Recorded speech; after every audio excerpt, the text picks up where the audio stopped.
मंगल भव मंगल भव के इस पेज पे आज आप सभी का बहुत बहुत स्वागत है। मैं शन्नो श्रीवास्तव कहानीकार हूं। आज महिला दिवस है और महाशिवरात्रि है, दो पर्व एक साथ, और आप सभी को इन दोनों ही पर्वों की बहुत बहुत बधाई और बहुत बहुत शुभकामनाएं। महाशिवरात्रि शंकर जी की पूजा का दिन है और महिला दिवस महिलाओं के बारे में विचार करने का, महिलाओं के बारे में सोचने और समझने का दिवस है। सबसे पहले मैं मंगल भव क्या है इसके बारे में आपको बताना चाहूंगी। मंगल भव की स्थापना शन्नो श्रीवास्तव ने की है, जिसका उद्देश्य है सामाजिक समस्याओं पर, सामाजिक व्यवस्थाओं पर विचार करना। हम सभी के मन में एक समस्या, एक विचार, एक प्रश्न हमेशा उठते रहते हैं और हमारे पास कोई मंच नहीं होता है जहां पर हम इसके लिए चर्चा कर सकें, अपने मन की बात कह सकें, अपनी समस्याओं का समाधान पा सकें या अपने मन में उठ रहे विचारों के बारे में कोई चर्चा कर सकें। इसी उद्देश्य के साथ मैंने इस मंच की स्थापना की है, जहां पर सामाजिक समस्याओं, पारिवारिक समस्याओं के बारे में हम खुलकर विचार कर सकें, अपनी समस्याओं को कह सकें और दूसरों के विचारों को सुनकर उस पर अपनी राय भी दे सकें।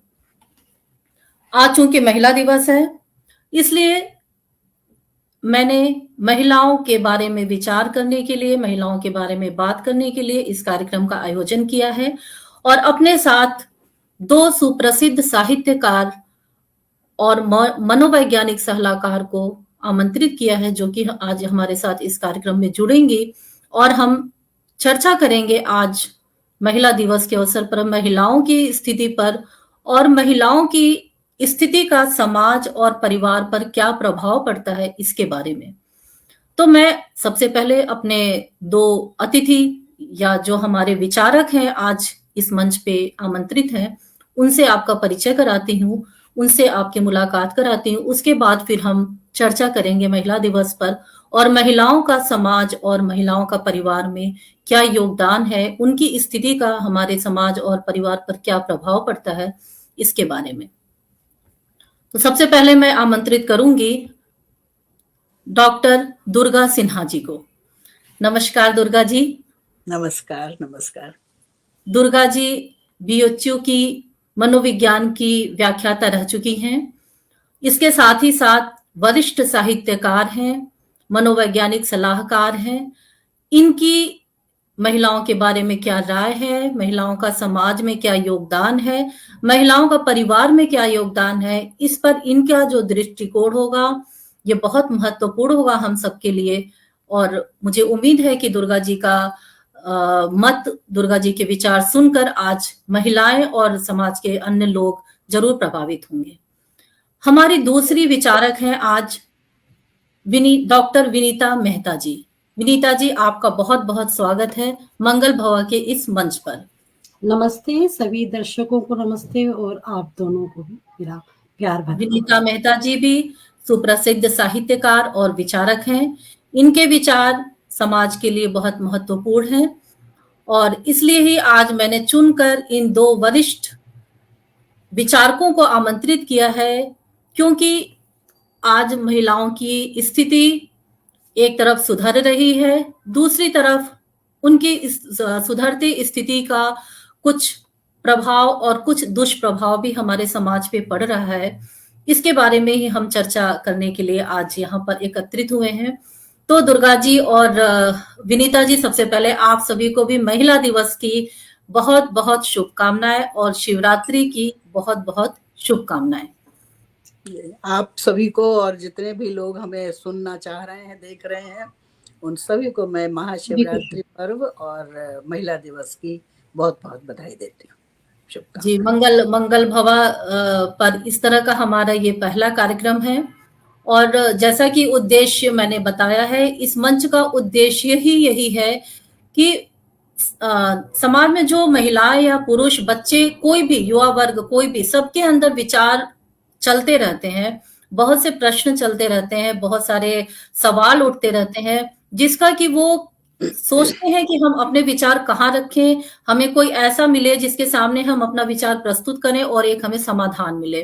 तो इस मंच का जो निर्माण हुआ है यही सोचकर हुआ है कि यहाँ पे कोई भी अपना प्रश्न लेकर आए और हम उनके प्रश्नों के हिसाब से विचारकों को यहाँ आमंत्रित करेंगे। उनके प्रश्न के हिसाब से उनके उत्तर मिलेंगे और वो संतुष्ट होंगे। तो आज मैं सबसे पहले प्रश्न रखूंगी जो दुर्गा जी आपके सामने मैं प्रश्न रखती हूँ कि महिलाओं के सशक्तिकरण का वास्तविक अर्थ क्या है और सशक्तिकरण को वो किस रूप में आज की महिलाएं देख रही हैं? क्या सिर्फ आर्थिक रूप से सशक्त हो जाना ही महिलाओं का सशक्तिकरण है या उसके अलावा भी कुछ और मायने रखता है? बहुत अच्छा प्रश्न आपने रखा है शन्नो जी, और बहुत सुंदर आपने ये मंच का जो उद्देश्य आपने बताया अपने मंगल भव का, बहुत ही सार्थक उद्देश्य है। और मुझे ऐसा लगता है कि इस पर विचारना हो तो ज़रूर समाज में परिवर्तन आएगा। हर एक के अपने विचार अलग होते हैं और उन सभी विचारों का हम अगर एक संग्रहित रूप से उनको अध्ययन करेंगे तो एक बहुत अच्छा समाधान निकलेगा भविष्य में। आपने जो प्रश्न किया कि सशक्तिकरण का क्या अर्थ है, परिभाषाएं न जाने अलग अलग लोग अलग अलग तरीके से देंगे। मैं अपने तरीके से जो अध्ययन करके, समझ करके, जो महसूस करके, जो मैं मानती हूँ, उसके आधार पर मैं ये सोचती हूँ कि सशक्त होना अर्थात हमारा आत्मबल मजबूत होना। सशक्त होने का अभिप्राय ये नहीं है कि लड़ने के लिए तैयारी कर लें या हम बस अपना वर्चस्व केवल दिखाने की तैयारी करें, बल्कि आत्मबल हमारा बढ़ना चाहिए। और आत्मबल कम है या दिख रहा है महिलाओं में, इसलिए ही सशक्तिकरण का नारा आज बहुत जोर शोर से चल रहा है। और उसके पीछे कारण यही है कि घरेलू हिंसा, प्रताड़ना, निष्कासित करना, मान न देना, ये बहुत सी ऐसी बातें हैं जो हमें प्रभावित करती हैं। तो मेरा मानना है कि अगर हमारा आत्मबल मजबूत है, उसे यदि हम मजबूत कर सकें तो सशक्त रहने में कोई दिक्कत भी नहीं है और बड़े सरलता से हम अपने जो भी उत्तरदायित्व हैं उनका निर्वाह कर सकेंगे। दूसरा प्रश्न आपने जो मैंने जो समझा इस दृश्य से कि आज के समय में सशक्तिकरण का अर्थ हम महिलाएं क्या लेती हैं। जी। संभवतः सभी तो नहीं, लेकिन हाँ, कुछ लोगों ने इसको, जो मैंने बात कही कि अपना वर्चस्व दिखाना सशक्त होना है, और उनको प्रेरित करने के लिए बहुत से ऐसे प्रेरक उद्घोषणाएं भी होती हैं, प्रेरक साथ निभाने वाले लोग भी होते हैं कि तुम आगे बढ़ो, हम तुम्हारे साथ हैं, अपने को कम मत समझो, कमजोर मत समझो, वगैरह वगैरह। तो ये सारी चीजें जो हैं वो हमें कई बार भ्रमित करती हैं, हम गलत अर्थ उसका लेते हैं। तो सशक्तिकरण का अभिप्राय ये है कि जो कुछ भी यदि मंचों के द्वारा कुछ कार्य किया जा रहा है तो उसके भी पीछे मुख्य हमारा आधार होना चाहिए कि उन्हें आत्मबल यदि हमारा मजबूत है तो हम आर्थिक रूप से भी अपने को समर्थ बना सकते हैं। पारिवारिक दृष्टि से हम अपने उत्तरदायित्वों को कम से कम पहचान तो सकेंगे, पहचाने तो ही हम अपने उत्तरदायित्व का निर्वाह कर पाएंगे। जी, बिल्कुल सही बात कही आपने। हमारा आत्मबल अगर स्ट्रांग है तो फिर हम सशक्त हैं और तब हम किसी भी परिस्थिति से लड़ने के लिए बिल्कुल तैयार हैं, चाहे वो किसी घर के अंदर की परिस्थिति है या घर के बाहर की।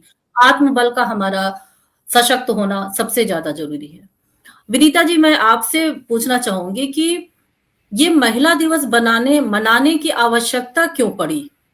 क्या जो पुरुषों ने आज के प्राचीन काल में, आज से कुछ वर्षों पूर्व से महिलाओं का जो हनन किया है, उनके जो अधिकार थे उसको जिस तरह से दमित किया है, क्या उसकी वजह से आज हमें महिला दिवस मनाना पड़ रहा है या शुरू से ही महिलाओं को इसकी कोई आवश्यकता रही थी? आपका क्या मानना है? बहुत अच्छा प्रश्न पूछा आपने इस मंच के माध्यम से। दरअसल हमारी जो सनातन संस्कृति है उसमें हमेशा स्त्री को एक देवी का दर्जा दिया गया है, आप समझते हैं। तो पहले देवी को है ना एक ऊंचे आसन पे बिठा दिया गया देवी बना के, और जब वो देवी बन गई इसका मतलब कि वो अब कुछ बोल नहीं सकती है, वो कुछ नहीं कर सकती है, वो एक मर्यादित स्वरूप में ही दुनिया के सामने आएगी, और वहां से शुरू हुआ उसका शोषण होना। और आपको भी पता है जब किसी चीज को बहुत दबाया जाता है तो बहुत विस्फोट के साथ बाहर निकलती है। शायद हम स्त्रियों के साथ यही हुआ। हमसे पुरानी पीढ़ी जहाँ आप देखेंगे वहाँ लड़की को जब विदा कर दिया जाता था तो यही कहते थे कि बेटा तुम डोली में जा रही हो, अर्थी में ही वहां से निकल, है ना। हम तक जब कुछ चेंजेस आए तो ये बोला गया कि आप अपनी फीलिंग शेयर करना सीखें, है ना। तो ये जो जहां से ये सब कुछ स्वरूप जब बदला तो वहां से ऐसा लगा कि हाँ स्त्रियों के अधिकार के लिए लड़ना चाहिए, ये सब कुछ करना चाहिए। तो 2001 में जहां तक मुझे पता है ये नारी सशक्तिकरण शब्द पहली बार सुना गया। पर सशक्तिकरण के जैसे दुर्गा जी ने कहा था मायने क्या है, ये मायने यही है कि वो मानसिक रूप से बहुत मजबूत बने। और जब तक सशक्तिकरण मतलब वो कि मतलब उसमें अपने आप में उसका निखार आए, अंदर से उसके व्यक्तित्व का निखार आए। बिल्कुल सही बात कही आपने विनीता जी, और आपने जो ये बात कही कि देवी के रूप में स्थापित किया गया था, तो देवी अष्टभुजा देवी मानते हैं, हमारी जो देवियां हैं वो अष्टभुजाएं हैं, और वो स्वरूप हमें आज भी नारी में देखने को मिलता है अष्टभुजा के रूप में। एक हाथ में झाड़ू पकड़े, एक हाथ में बच्चे की बोतल पकड़े, एक हाथ में कंप्यूटर पकड़े, एक हाथ में दवाई की बोतल पकड़े। हाँ, अष्टभुजा गोद में बच्चा भी रहता है, गोद में बच्चा पकड़े हुए, सास ससुर की सेवा करते हुए, घर संभालते हुए, हर तरह से सक्षम है। फिर ऐसी नारी को मुझे समझ में नहीं आता है कि अबला शब्द कहां से उसके लिए आया, जो अष्टभुजाधारी है, एक साथ इतने सारे काम कर सकती है। तो क्या ये एक षड्यंत्र था हम महिलाओं के लिए, जो आज से प्राचीन काल में जब हम अपना इतिहास देखते हैं तो विदेशियों की कमी नहीं है हमारे देश में, एक से एक तर्क करना, ज्ञान का भंडार, वीरांगनाएं भी हमारे देश में हुई। तो धीरे धीरे वो एक सबला से एक अबला कैसे हो गई? क्या ये एक षड्यंत्र था महिलाओं को दबाने का, महिलाओं को ऊपर न उठने देने का, ताकि पुरुषों का वर्चस्व बना रहे हमारे देश में? दुर्गा जी, आपकी क्या राय है इस बारे में? मैं इसे षड्यंत्र नहीं मानती हूँ। मुझे ये लगता है कि कुछ लोगों की परिस्थितियां देखकर समाज के किसी खास वर्ग को भी नहीं मैं शामिल करती हूँ, क्योंकि ये समस्या हर वर्ग में है। संभवतः उच्च वर्ग में जैसे जैसे हम आगे जाते रहते हैं वहाँ आत्मसम्मान की लड़ाई कुछ ज्यादा ही दिखाई देती है। क्रमशः जैसे आप अगर वर्ग का वो क्रम रखते हैं तो षड्यंत्र नहीं है, लेकिन हाँ परिस्थितियों वश जरूर इस प्रकार की बात सामने आई, और कि शोषण किस तरह से हो रहा है अनावश्यक। जब बहुत ज्यादा अभी इस 21वीं सदी में भी यदि इस प्रकार की त्रासदी का अनुभव कर रही हैं स्त्रियां, तो उसके लिए हमें एक मुहिम जरूर चलाना चाहिए, एक लड़ाई जरूर लड़नी चाहिए अपने अधिकार के लिए, अपने सम्मान के लिए, अपने सुरक्षा के लिए। तो इस तरह से ये कार्य एक तरह से ये पहल प्रारंभ हुई। तो षड्यंत्र नहीं कहेंगे हम इसको, हम अपने लिए लड़ने के लिए, अपने लिए हम स्वयं सम्मुख आए हैं। ये महिला सशक्तिकरण नारी सबला हमेशा थी, वो अबला नहीं थी। पितृत्व सत्ता की वजह से सब कुछ हुआ। हाँ। एक आदमी ने कंट्रोल, जो पावर है ना, पूरे घर का अपने हाथ में ले लिया। इवन अगर कोई महिला कमा भी रही है तो क्रेडिट कार्ड हस्बैंड के पास है ना। ये हर युग में एक निश्चित, मुझे तो ये लगता है कि निश्चित कहते हैं ना प्रोपोर्शन में, अनुपात में समस्याएं लगभग कमोबेश बनी रहती हैं। हर किसी के साथ समान परिस्थिति नहीं होती है। जैसा अभी विनीता जी ने कहा कि भी आर्थिक दृष्टि से मजबूत हैं और कमा रही हैं, पर क्रेडिट कार्ड हस्बैंड के पास रहेगा। हम भी जानते हैं कि मजदूरी करने वाले जो परिवार हैं, स्त्रियां कमाती हैं और छुपा करके आंचल में बांध कर रखती हैं, वो छीन लिया जाता है उनसे, जो कुछ भी उनकी जी, कमाई है वो बच्चे को दूध तक नहीं ला करके पिला पाती हैं। तो ऐसी स्थिति भी है। ये एक्सट्रीम है केस। हर घर में ऐसा नहीं है और हर तरह एक जैसा ही माहौल भी नहीं है, पर हाँ, ये परिस्थिति है और इस परिस्थिति से हमको उन्हें ऊपर उठाना है, एक समझ जागृत करना है दोनों के ही मन में कि इस प्रकार की परिस्थिति बने नहीं, आगे इन चीजों से हम मुक्त रह सकें, इनका समाधान ढूंढना है। जी, बहुत अच्छा कहा आपने।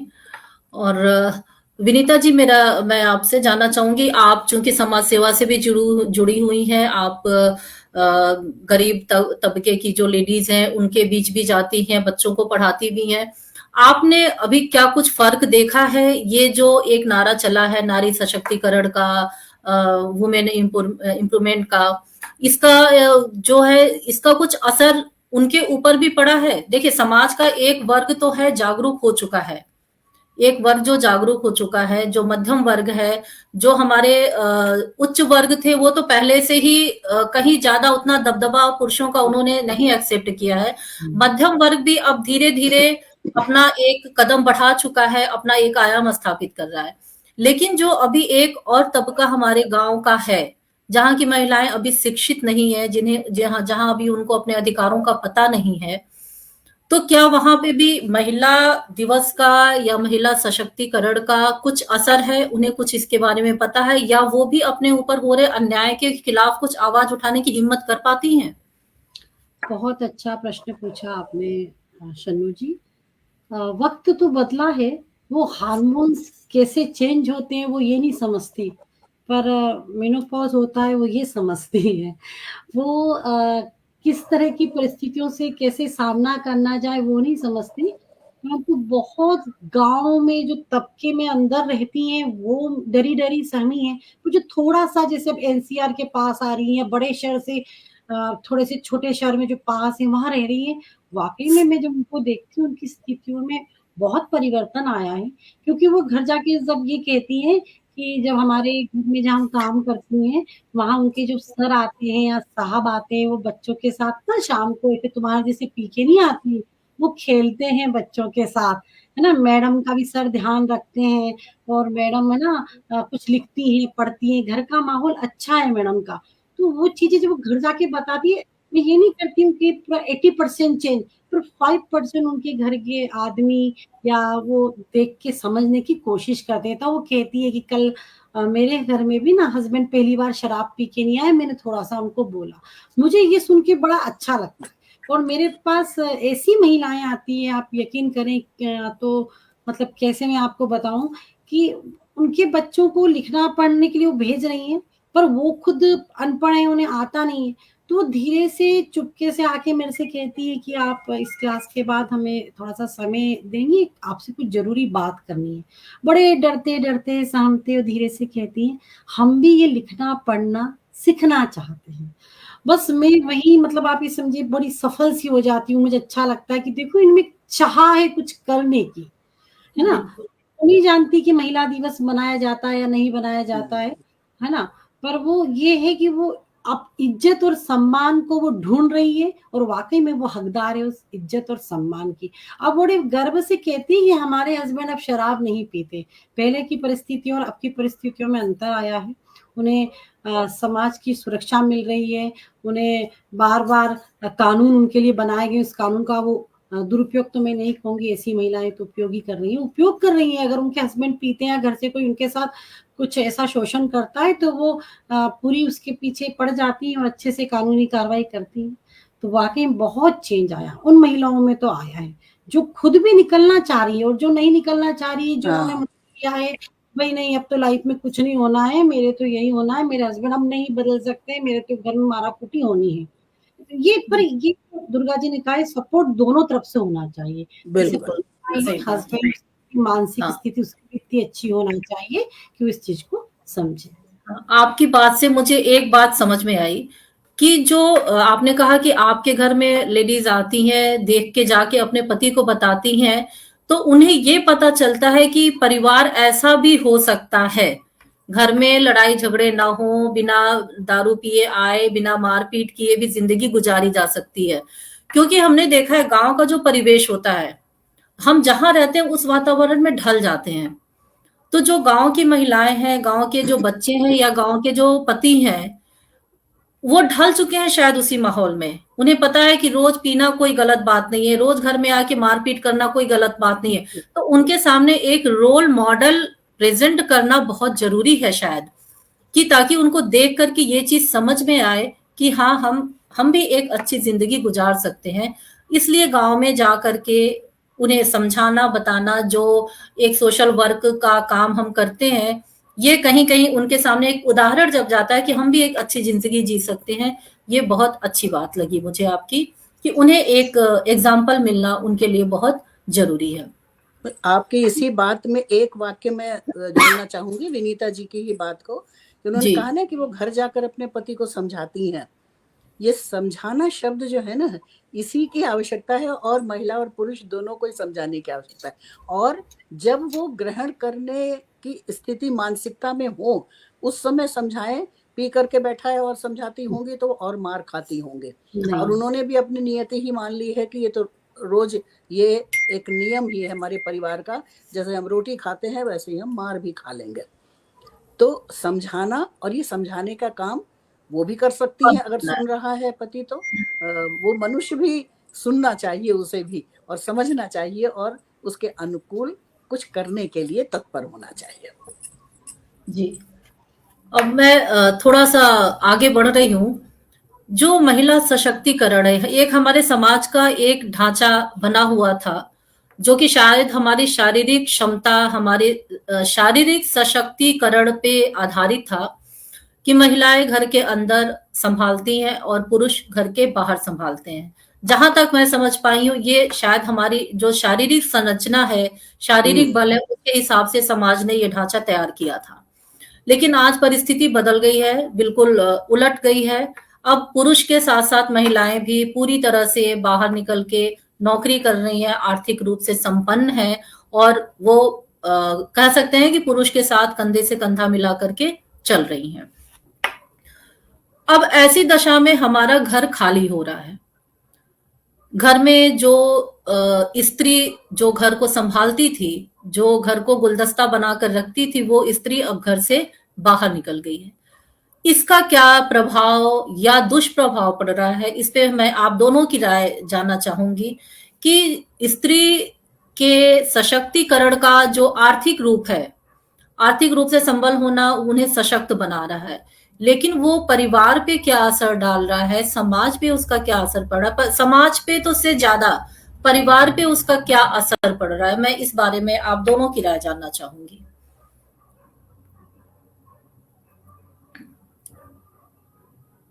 हाँ, आवाज नहीं आ रही है। हाँ, मैं विनीता जी, आप भी अपने आप को अनम्यूट कर लीजिए। हाँ, दुर्गा जी आप बोलिए, आपकी आवाज आ रही है। हाँ, तो जो आपने उदाहरण दिया वो बहुत अहम उदाहरण है, और सबने इस चीज को महसूस किया होगा कि आर्थिक रूप से संपन्न होने का अभिप्राय हुआ कि आपको बंध कर कहीं पर काम करना है नियमित समय सीमा में, और नियमित अपने उत्तरदायित्व का निर्वाह करना है। अकेले जो एकल परिवार हैं, केवल माता पिता और बच्चे संयुक्त परिवार में नहीं हैं, तो उनके लिए एक बहुत ही कठिन दौर से गुजरने वाली बात होती है, क्योंकि उनको किसी भी प्रकार की और कोई सहायता नहीं उपलब्ध होती है। ऐसे में तनावग्रस्त हो जाना बहुत साधारण सी बात होती है। परेशानी है, और कर्तव्य निर्वाह करने में सारी ही जिम्मेदारियों को भली भांति पूरा कर पाना कठिन जरूर होता है। तो ऐसे में यदि आप सहायक रह करके अपनी सुविधा उपलब्ध कर सकते हैं, और दोनों की सहमति से, तब तो कोई टकराव नहीं है। यदि सहमति नहीं है, इन बातों के लिए भी टकराव, मतलब मुद्दे टकराव के उत्पन्न होते हैं। अब मैंने ये महसूस किया है कि एक समय ऐसा था काफी लंबा, कि धीरे धीरे बच्चे अलग होते गए माँ बाप से, और बाद में जब आर्थिक रूप से संपन्न हुए तो महिलाओं को ये लगा कि भाई संयुक्त परिवार में, तो काफ़ी लोग वापस संयुक्त परिवार में जुड़ने के लिए भी उत्सुक हुए हैं और जुड़े भी हैं। ऐसे भी उदाहरण उपलब्ध हैं कि उन लोगों ने सोचा कि वे अलग रह करके और अकेले सारी कठिनाइयाँ झेलें और बचता भी नहीं है, बचत भी नहीं संभव हो पा रही है, तो संयुक्त परिवार में आए। मैं ऐसा महसूस करती हूँ कि यदि पुनः संयुक्त परिवार की संरचना शुरू हो जाए तो ये शायद आर्थिक रूप से समर्थ होने वाली महिलाओं के लिए बहुत सुखद होगा। जी, बिल्कुल सही बात कही आपने कि संयुक्त परिवार अगर है, तो वहाँ पर स्त्री अगर बाहर निकल के काम कर रही है, जॉब कर रही है, तो स्थिति काफ़ी हद तक सुधर जाती है, संभल जाती है। लेकिन अगर सिंगल फैमिली है, घर में अकेली महिला है और वो बाहर निकल के काम करती है, तो फिर स्थिति बहुत दुष्कर हो जाती है। खास करके बच्चों के ऊपर इसका बहुत बुरा प्रभाव पड़ जाता है कि पिता भी बाहर, माँ भी बाहर और बच्चा अकेले काफ़ी सफ़र करता है। विनीता जी, बीच में आपका लगता है इंटरनेट प्रॉब्लम आ गई थी। कोई बात नहीं, जुड़ गई, अच्छी बात है। जी, तो जी। विनीता जी, आप एक बेटी की भी माँ हैं और एक बेटे की भी माँ हैं। युवा बच्चों की माँ होने की वजह से मैं आपसे जानना चाहूंगी कि आज के बच्चों का क्या नजरिया है इस सशक्तिकरण को लेकर के, खास करके बेटियों का। वो किस नजर से देखती हैं आज अपने समाज में अपनी स्थिति को, और वो फ्यूचर के बारे में क्या सोचती हैं कि किस तरह से वो समाज को फेस करेंगी फ्यूचर में, शादी के बाद वो किस तरह से अपना आयाम स्थापित करेंगे, किस तरह से जगह बनाएंगी, इसके बारे में आपकी राय मैं जानना चाहूंगी। मैं इस मंच के माध्यम से सच बताऊँ तो हिंदुस्तान की या पूरे विश्व की सभी बेटियों को ये बात कहना चाहूँगी कि और माँ को भी ये बात कहना चाहूँगी। मैं हमेशा ये बात कहती हूँ कि जिस तरह जब वो एक कुम्हार मटके को या पॉट को बनाता है तो किस तरह वो दोनों हाथों से उसे एक शेप देता है। तो एक माँ का कर्तव्य यही होता है कि वो अपने बच्चों को अच्छे संस्कार दे और उसकी शुरुआत वो घर से करती है। अगर आप अपने बच्चों को अपने करीबी जो रिश्ते हैं उनका इम्पोर्टेंस अगर नहीं बताएँगे, तो वो कभी भी अपनी जड़ों से नहीं जुड़ेंगे, वो उन रिश्तों से कभी नहीं जुड़ पाएँगे। और एक माँ होती है जो अपनी बेटी को 10-12 साल तक मुझे लगता है माँ-बेटी का जो रिश्ता रहता है वो माँ पे बस डिपेंड वाला रहता है कि मम्मी खाना दे दो, ये दे दो, वो दे दो, है ना? 16-17 14-15 से वो रिश्तों को समझने लग जाती है, जो माँ के बहुत वो रिश्ते जो करीब रहते हैं। और 17 और 18 साल की एज में उन रिश्तों पे वो अपनी राय देने लग जाती है कि मम्मी अमुक रिश्ता ऐसा है या आपके साथ ऐसा करा। तो आप बच्चों को अगर आपके किसी भी रिश्ते में दर्द है, फैमिली में अगर आपको किसी रिश्ते से बहुत दर्द मिला है, तो प्लीज़ वो दर्द, वो तकलीफ़ उन बच्चों को शेयर मत करो। बच्चे बहुत जजमेंटल होते हैं, वो उस रिश्तों को वैसे ही ले लेंगे। अगर आपका आपकी सास के साथ अच्छा रिश्ता नहीं है, तो प्लीज़ अपनी बेटी को उसमें इन्वॉल्व मत करिए, बेटी को मत बताइए क्योंकि वो कच्चा घड़ा है और वो उसी रिश्ते को वो ऐसे ही एक्सेप्ट कर लेगी और वो आप एक छोटा-सा बोलते हैं ना सुतली बम बना के उसे भेज रहे हो दूसरे के घर में, जहाँ विस्फोट होने वाला है। तो प्लीज़ आपका जो 2.0 वर्ज़न है, इतना अच्छा आपने उसे दुनिया में लाए हो, तो आप उन रिश्तों से मुक्त कर दीजिए। मुक्त कर दीजिए, रिश्तों की गरिमा बताएँ और आपकी क्या परिस्थिति थी आप ये बताएँ। प्लस पर ये मत बताइए कि रिश्तों को मैंने ऐसे करा, मैंने ऐसे कर दिया, मैं ठीक कर दूँगी, मैं एक-एक को ये कर दूँगी। और ऐसे में कितनी बार मैंने ये भी देखा कि बच्चे तो 18-19 साल का कच्चा माइंड है। मैंने ऐसी माँओं को भी देखा है कि वो आज अपनी बसी-बसाई गृहस्थी को उजाड़ रही हैं। सुनने में आता है 25 साल में तलाक हो रहा है, 26 साल में तलाक हो रहे हैं। रीज़न मैं आपको बताती हूँ, कहीं से सपोर्ट नहीं, वो बच्चे सपोर्ट दे रहे हैं। हाँ, मम्मी छोड़ दो, पापा घर आए हुए छोड़ दो। जी, अरे जी। भाई क्यों? उसने ये बताया कि तुम्हारे पापा ने एक गलती करी होगी जो आज उसने शेयर करी तो तुम छोड़ दोगे। कभी तो लाइफ में वो अच्छे रहे होंगे। तो ये जो बच्चे हैं मुझे लगता है कहीं न कहीं इन बच्चों को भी समझना पड़ेगा कि ये रिश्ते तोड़ने के लिए हमने नहीं बनाए थे, रिश्ते जुड़ने के लिए होते हैं। और जहाँ भी बच्चों ने हस्बैंड वाइफ का जो रिश्ता होता है उसमें अगर कोई भी आपके बीच में आता है तो वाकई में रिश्ता टूटता है। आज मैं देख रही हूँ आज की जनरेशन में अच्छे बच्चे माँ बाप का घर भी बसा रहे हैं और खराब अगर आपने उनको संस्कार ही खराब दिए तो तोड़ने की बात करेंगे। तो जब आज आपका सपोर्ट कर रहे हैं तोड़ने का कि मम्मी ऐसे पापा की बात मत मानो, पापा का सपोर्ट आप क्यों करते हो, पापा अगर आपको बोलते पानी ला के दो तो आप दौड़ के पानी लेने क्यों जाते हो, छोड़ो मम्मी ये सब करना। तो ऐसी बच्ची या ऐसी लड़की जब आपने कन्या की बात करी तो आप क्या उम्मीद करते हो जब दूसरे के घर में जाएगी या तो वो क्या करेगी, क्योंकि उसे यहीं से सब कुछ तो विरासत में मिल गया है जी। ना। तो जहां तक मुझे लगता है रिश्तों को सिर्फ एक नारी ही संभाल सकती है। नारी, आप सेलिब्रिटीज देखिए बड़ी अच्छी लाइफ है, पैसे की कोई कमी नहीं है, फिर तलाक क्यों हो रहे हैं? रिश्तों में अहम आ रहा है, रिश्ते संभाले नहीं जा रहे हैं क्योंकि उन्होंने रिश्तों को यहीं से टूटते देखा है। तो उनको तोड़ने में ही मजा आ रहा है, उनको जोड़ने में मजा नहीं आ रहा है। तो एक माँ को जोड़ना ये समझाना, जोड़ना माँ को बहुत कठिन है, तोड़ना बहुत सरल है। और बहुत विनीता जी आपने एक प्रश्न मेरे मन में आ रहा है अभी ये, जैसे विनीता जी ने कहा ना कि बच्चे आजकल बोल रहे हैं कि पापा के लिए ये मत करो, बच्चे ये सीख कहाँ से रहे हैं? बच्चे ये सीख रहे हैं कि दबाव में जो माएं दिख रही हैं, आज कहीं भी आप देख रहे हैं तो उन्हें लगता है कि नहीं हमें से आप दबो मत, आप आगे, आप है ना इतने टैलेंटेड थे, आप कुछ नहीं कर पाए, इससे नहीं कर पाए, परिवार में रहे, हम हमेशा नहीं करेंगे। ये बच्चों का अपने आप से हमेशा, अरे तुम इतना भी कर लोगे ना, हम जितना भी, तो हम आपके कृतार्थ हो जाएंगे, करके तो दिखाएं, इतना करके दिखाएं। इसका मतलब ये है कि घर से नहीं सीख रहे हैं, बाहर से सीख रहे हैं। तो मीडिया कह लीजिए, दोस्त यार कह लीजिए, परिस्थिति कह लीजिए, या जो कहते हैं ना explosion of knowledge, Durga ji ये यहाँ भी सारी चीजें हैं। और आज सबके बीच में अहम अगर हमारे आ जाता है तो फिर ये सारी परिस्थिति यहाँ दो तरह की मम्मियाँ, आपको दो तरह की मम्मियाँ मिलेगी जिनकी शादी 18 साल में हो गई, 18 से 20, एक मिलेगी 25 से 28 के बीच। 18-19 साल वाली जो है वो कहेंगी बेटा मैं तो जिंदगी में कुछ कर नहीं पाई, मैं तो दुखी रही, मेरी पढ़ाई भी ठीक, तुम अच्छे से करना, किसी की सुनना मत, शादी लेट करना, हमें क्या मिला शादी, ये रोना आपने रोया अपने बच्चों को।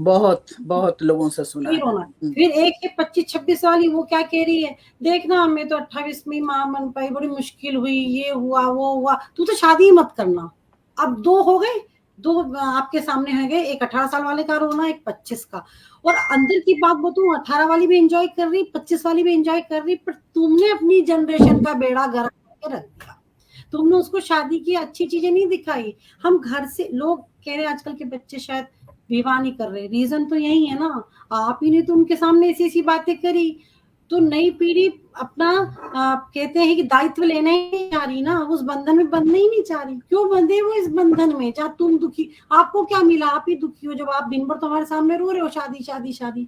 तो प्लीज मेरी मतलब इस करबद्ध निवेदन है इस मंच के माध्यम से उन महिलाओं को, अपनी शादी का काला पक्ष बच्चों के सामने मत रखिए, आप उन्हें समझाइए, अच्छा पक्ष बताइए, जब आप मजे से रही थी कभी तो हंसे होंगे, कभी तो वो खिलखिलाए होंगे, वो भी तो बताइए। ठीक है लाइफ में होता है, पर किसी की शादी में एक बार तो ऐसा लगता है कि तलाक होगा पर होता नहीं है। तो ठीक है, मैं इतने ही अपनी बात को विराम दूंगी क्योंकि समय बढ़ता जा रहा है। आपने बहुत सही और एक तरह से वो टॉपिक आपने ला दिया जिस पे मैं चर्चा करना चाहती ही थी, क्योंकि ये आज लड़कियों युवा वर्ग का एक बहुत बड़ा समस्या हो गया है, वो शादी नहीं करना चाह रहे हैं, चाहे वो लड़की हो या लड़का हो। रीजन क्या है? रीजन शायद दो है, जो मैंने बहुत सारे अपने जानकारों में भी देखा है, जहां बच्चे ये कहते हैं कि तुमने क्या पाया शादी करके, माँ से लड़कियां कहती है तुमने क्या पाया शादी करके, जैसे तुम घुटी मैं भी वैसे क्यों घुटूं, इसलिए मैं शादी नहीं करूंगी। दूसरा मैंने वो देखा है, वो परिवार जहां पे माता पिता के बीच अनबन बनी रहती है, जो कि बहुत साधारण सी भी बात है, पति पत्नी के बीच अनबन होती रहती है, लड़ाई झगड़े होते रहते हैं, लेकिन कुछ घरों में कम होते हैं, सामान्य होते हैं, कुछ घरों में ज्यादा होते हैं। तो वहां पे देख करके डिसीजन ये लिया जाता है कि हमें शादी नहीं करनी है, क्योंकि पति पत्नी का रिश्ता बहुत पेनफुल है, लड़ाई झगड़ा और यही सब होना, तो हमें शादी नहीं करनी है। इसकी जगह पे अब लिव इन रिलेशन वाला सिस्टम शुरू हो गया है, जो कि समाज के लिए कितना घातक है ये कहने और बताने की कोई जरूरत नहीं है। लेकिन आज का युवा वर्ग जिम्मेदारियों से बचने के लिए और रिश्तों को ना निभाना पड़े, इससे बचने के लिए ऐसे कदम उठा रहा है। इसके बारे में आप लोगों की क्या राय है? आज मैं जानना चाहूंगी, पहले मैं दुर्गा जी आपसे जानना चाहूंगी कि जिम्मेदारियों से बचने और रिश्तों से बचने के लिए अगर युवा वर्ग ऐसे स्टेप उठा रहा है, उसका हमारे परिवार पे, समाज पे, हमारी संस्कृति पे क्या असर पड़ने वाला है? बहुत गलत असर पड़ने वाला है, ये तो निश्चित है, क्योंकि अपने आप में ही लिव इन रिलेशनशिप एक तरह से जंगल रूल की तरह से हो जाएगा। कोई नियम नहीं, कोई कानून नहीं, कोई पाबंदी नहीं, कोई व्यवस्था नहीं। मतलब परिवार की जो व्यवस्था है, समाज की जो व्यवस्था है, संगठन की जो व्यवस्था है, मनुष्य होने की जो व्यवस्था है, मनुष्य होने का अर्थ ही यही है कि हम अपने ध्यान समझ बूझ करके उचित निर्णय लें, सही निर्णय लें और ऐसा निर्णय लें कि जिसका कोई बुरा असर समाज पर ना पड़े, क्योंकि हमारे ही कार्य, हमारा ही व्यवहार समाज को प्रभावित करता है और समाज वैसे ही उसी तरह से उन दिशाओं में बढ़ता चला जाता है। ये आज जो लिव इन रिलेशन की जो व्यवस्था दिखाई दे रही है, ये वर्षों पूर्व नहीं थी। तो हमारी जो सभ्यता है, हमारी जो संस्कृति है, ठीक है, उसमें बदलाव आना जरूरी है, लेकिन बदलाव ऐसा नहीं कि सारी परंपराएं और सारे व्यवस्था चरमरा जाए, ऐसी स्थिति नहीं आनी चाहिए। तो जो व्यवस्था है, अब व्यवस्था नहीं रह पा रही है, कारण आपने बिल्कुल स्पष्ट कहा कि हम उत्तरदायित्वों से भाग रहे हैं। जी। कहाँ फंस गए, ये जो वाक्य है, इससे हमें मुक्त होना पड़ेगा। और इससे मुक्त होने के लिए विनीता जी ने बहुत सुंदर तरीके से स्पष्टीकरण किया है कि हम अपने उन स्वर्णिम पलों की भी झांकी उनको दिखाते रहें, ताकि जीवन उत्सव है ये उनके मन में भावना भरे, न कि जीवन ठीक है, फूलों की सेज और कांटों का ताज हम बोलते जरूर है, लेकिन हम फूलों की सेज, फूल और कांटे दोनों ईश्वर ने साथ साथ इसीलिए रखे हैं। प्रकृति तो हमें यही सिखाती है कि दुख सुख, फूल और कांटे दोनों साथ में रहेंगे, सब झेलना है, झेल कर हमको अपने आप को कैसे सही तरीके से सामान्य भी रखना है और समाज को भी उत्कर्ष की दिशा में ले जाने के लिए प्रयत्नशील भी रहना है। और इसके लिए व्यवस्था और रीति रिवाज और नियम, सब चीजों का हमें पालन करना जरूरी है। जी, बिल्कुल बिल्कुल सही है। शादी नहीं होगी तो परिवार नहीं बनेगा, और परिवार नहीं होगा तो समाज नहीं बनेगा, समाज नहीं है तो फिर जीवन एक कुछ मतलब कहते हैं ना, कुछ दशक बाद आपका इतना निष्क्रिय हो जाएगा, इतना नीरस हो जाएगा कि फिर लाइफ में कुछ बचेगा ही नहीं ऐसा। तो जो डिसीजन लेते हैं लोग कि हाँ हम शादी नहीं करेंगे, अब जैसे कुछ उदाहरण है, कुछ लोग हैं जो बातें करते हैं हमें शादी नहीं करनी है, हम बच्चा गोद ले लेंगे, या हमने शादी कर ली, शादी के बाद बच्चे नहीं करने हैं, हम किसी वृद्धाश्रम में अपना जीवन गुजार लेंगे। आजकल की युवा पीढ़ी की ये एक सोच हो गई है।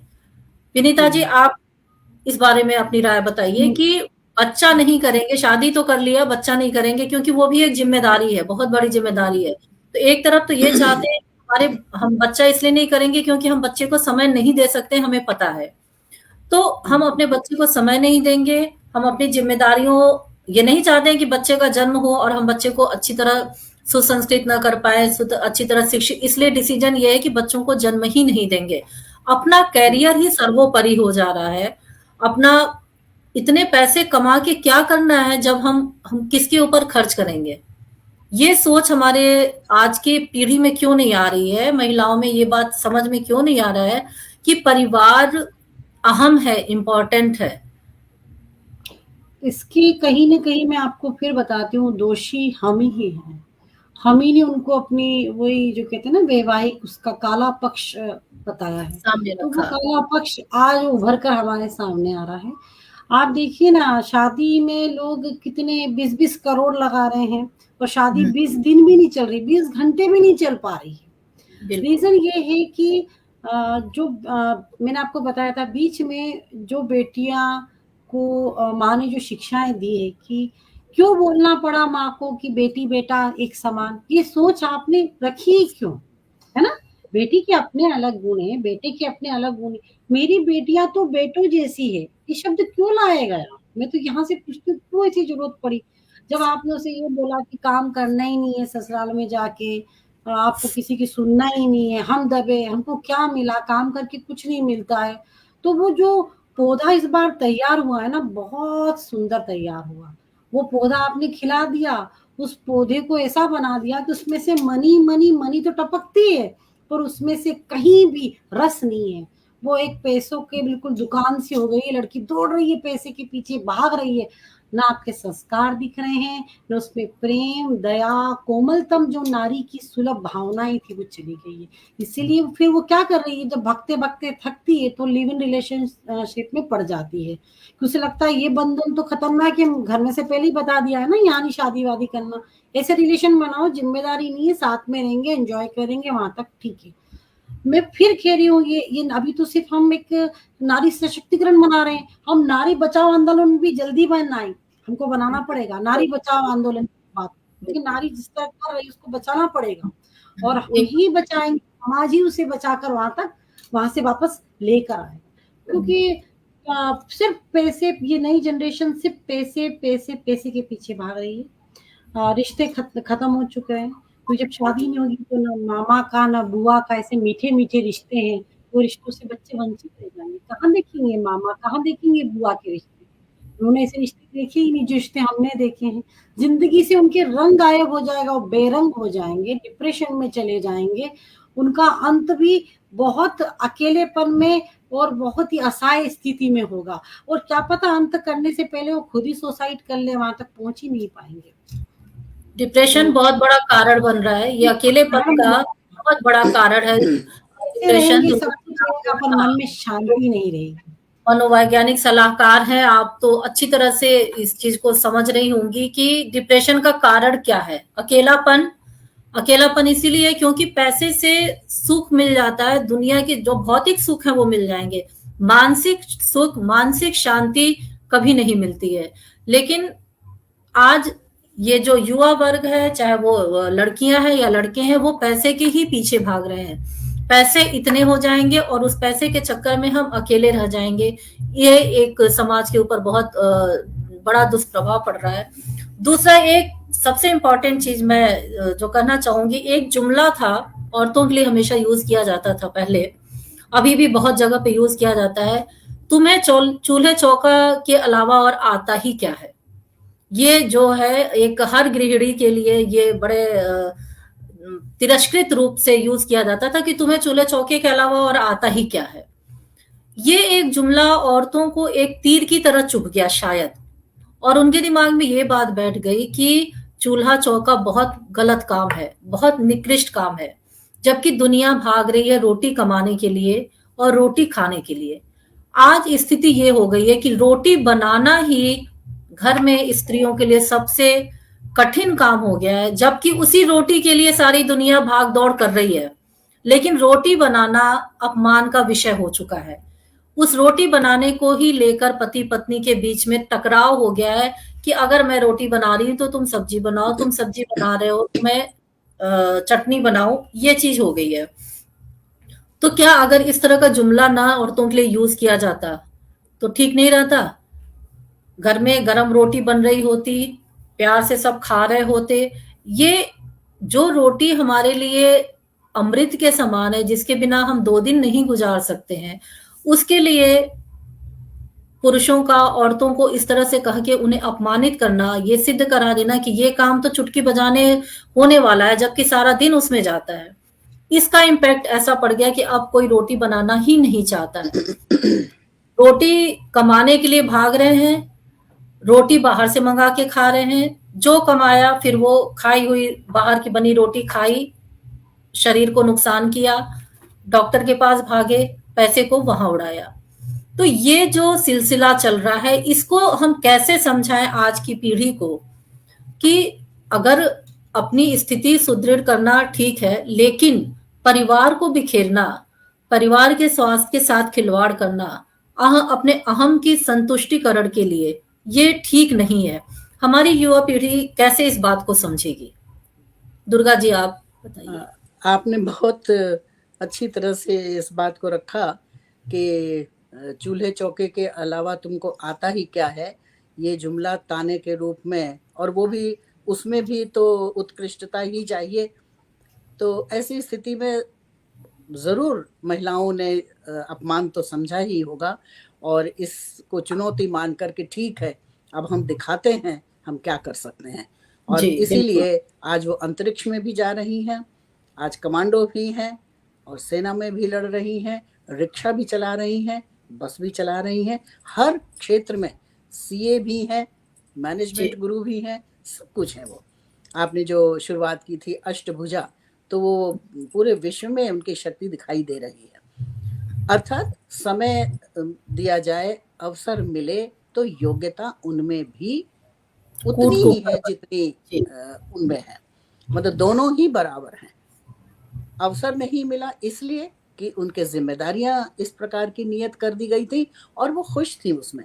शायद इसी जुमले ने उनको चुनौती दी और उनके स्वाभिमान को ललकारा, और उन्होंने आर्थिक दृष्टि से एक अपना अलग अस्तित्व बनाने के लिए रादर उन्होंने इस प्रकार की चुनौती को स्वीकार किया।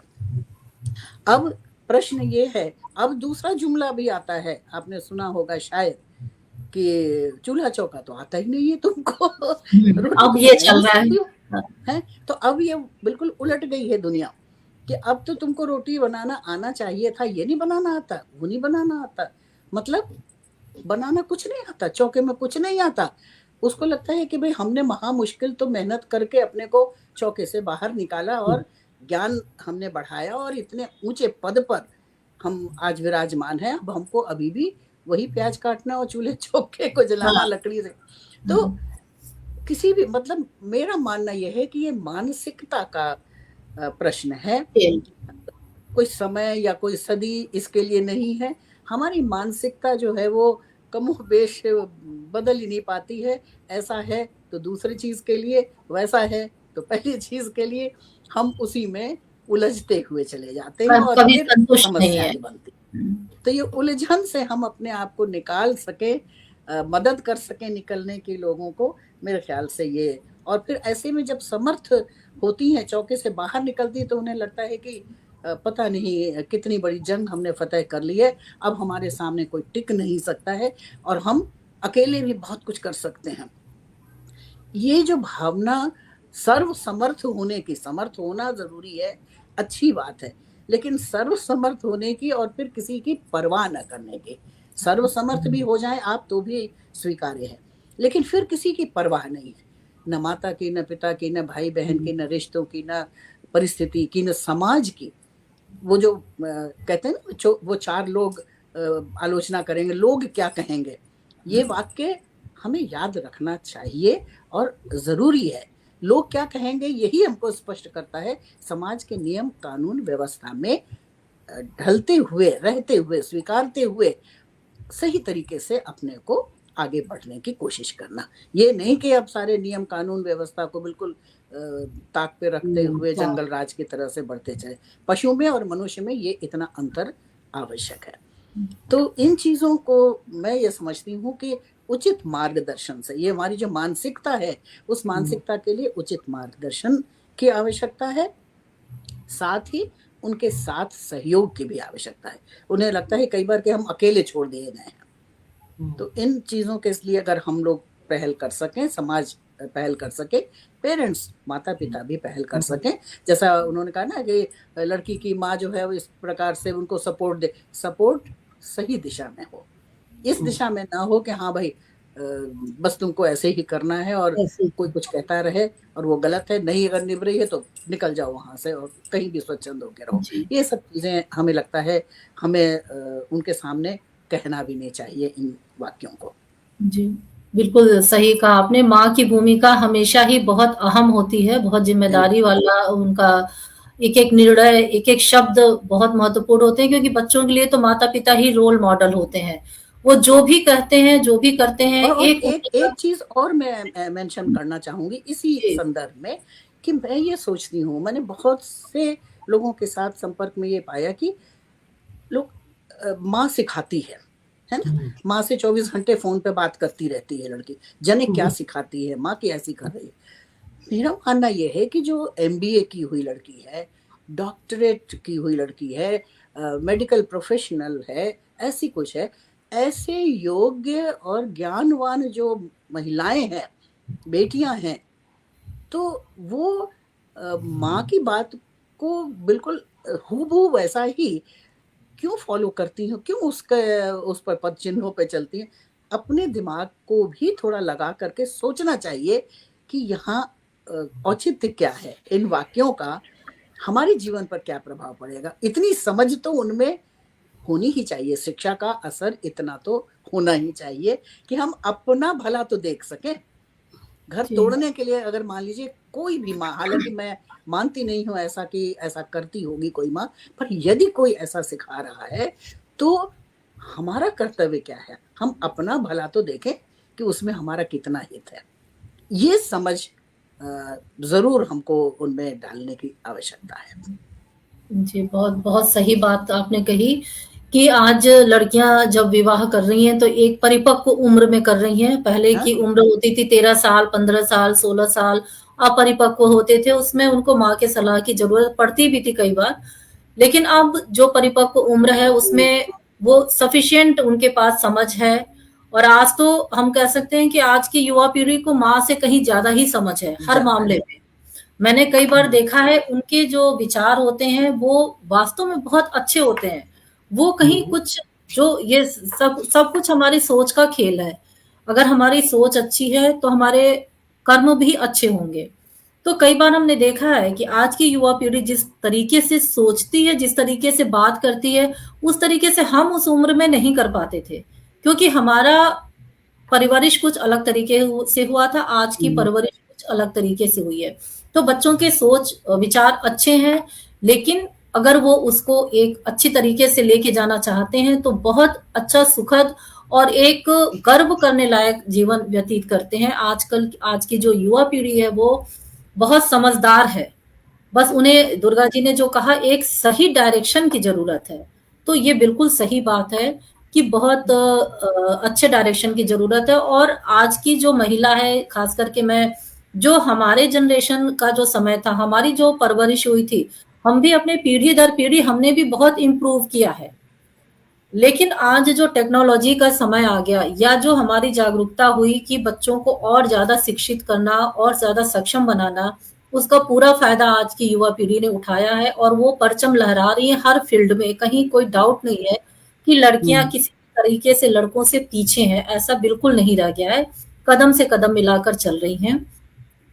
और लड़कों ने भी इस बात को अब समझ लिया है कि अब घर गृहस्थी अगर चलाना है तो बराबर से चल के चलना पड़ेगा, दोनों को बराबर का हिस्सेदारी करना ही पड़ेगा। जो समझदार माँ है, वो बच्चों को, अपने बेटों को भी ये समझाना शुरू कर दी है कि अगर तुम्हें एक वर्किंग वुमेन से, लड़की से शादी करनी है, तो तुम्हें घर गृहस्थी में थोड़ा हिस्सेदारी जरूर देना पड़ेगा। तो अगर वो दोनों समझदारी से हिस्सेदारी निभा रहे हैं, तो परिवार बहुत अच्छी तरीके से चल रहा है।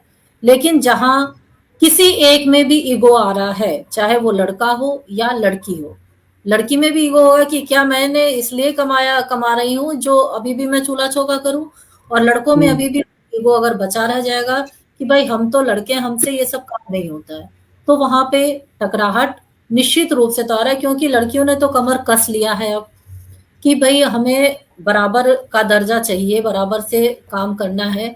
लेकिन अभी भी मैं मानती हूँ कि अगर किसी बच्चे को जन्म देने की शक्ति एक स्त्री में ही है, वो पुरुष नहीं कर सकता है। उसी तरह से घर गृहस्थी संभालना, बच्चों को सुसंस्कृत करने की जो शक्ति स्त्री के अंदर है, वो पुरुष के अंदर कभी नहीं हो सकती है।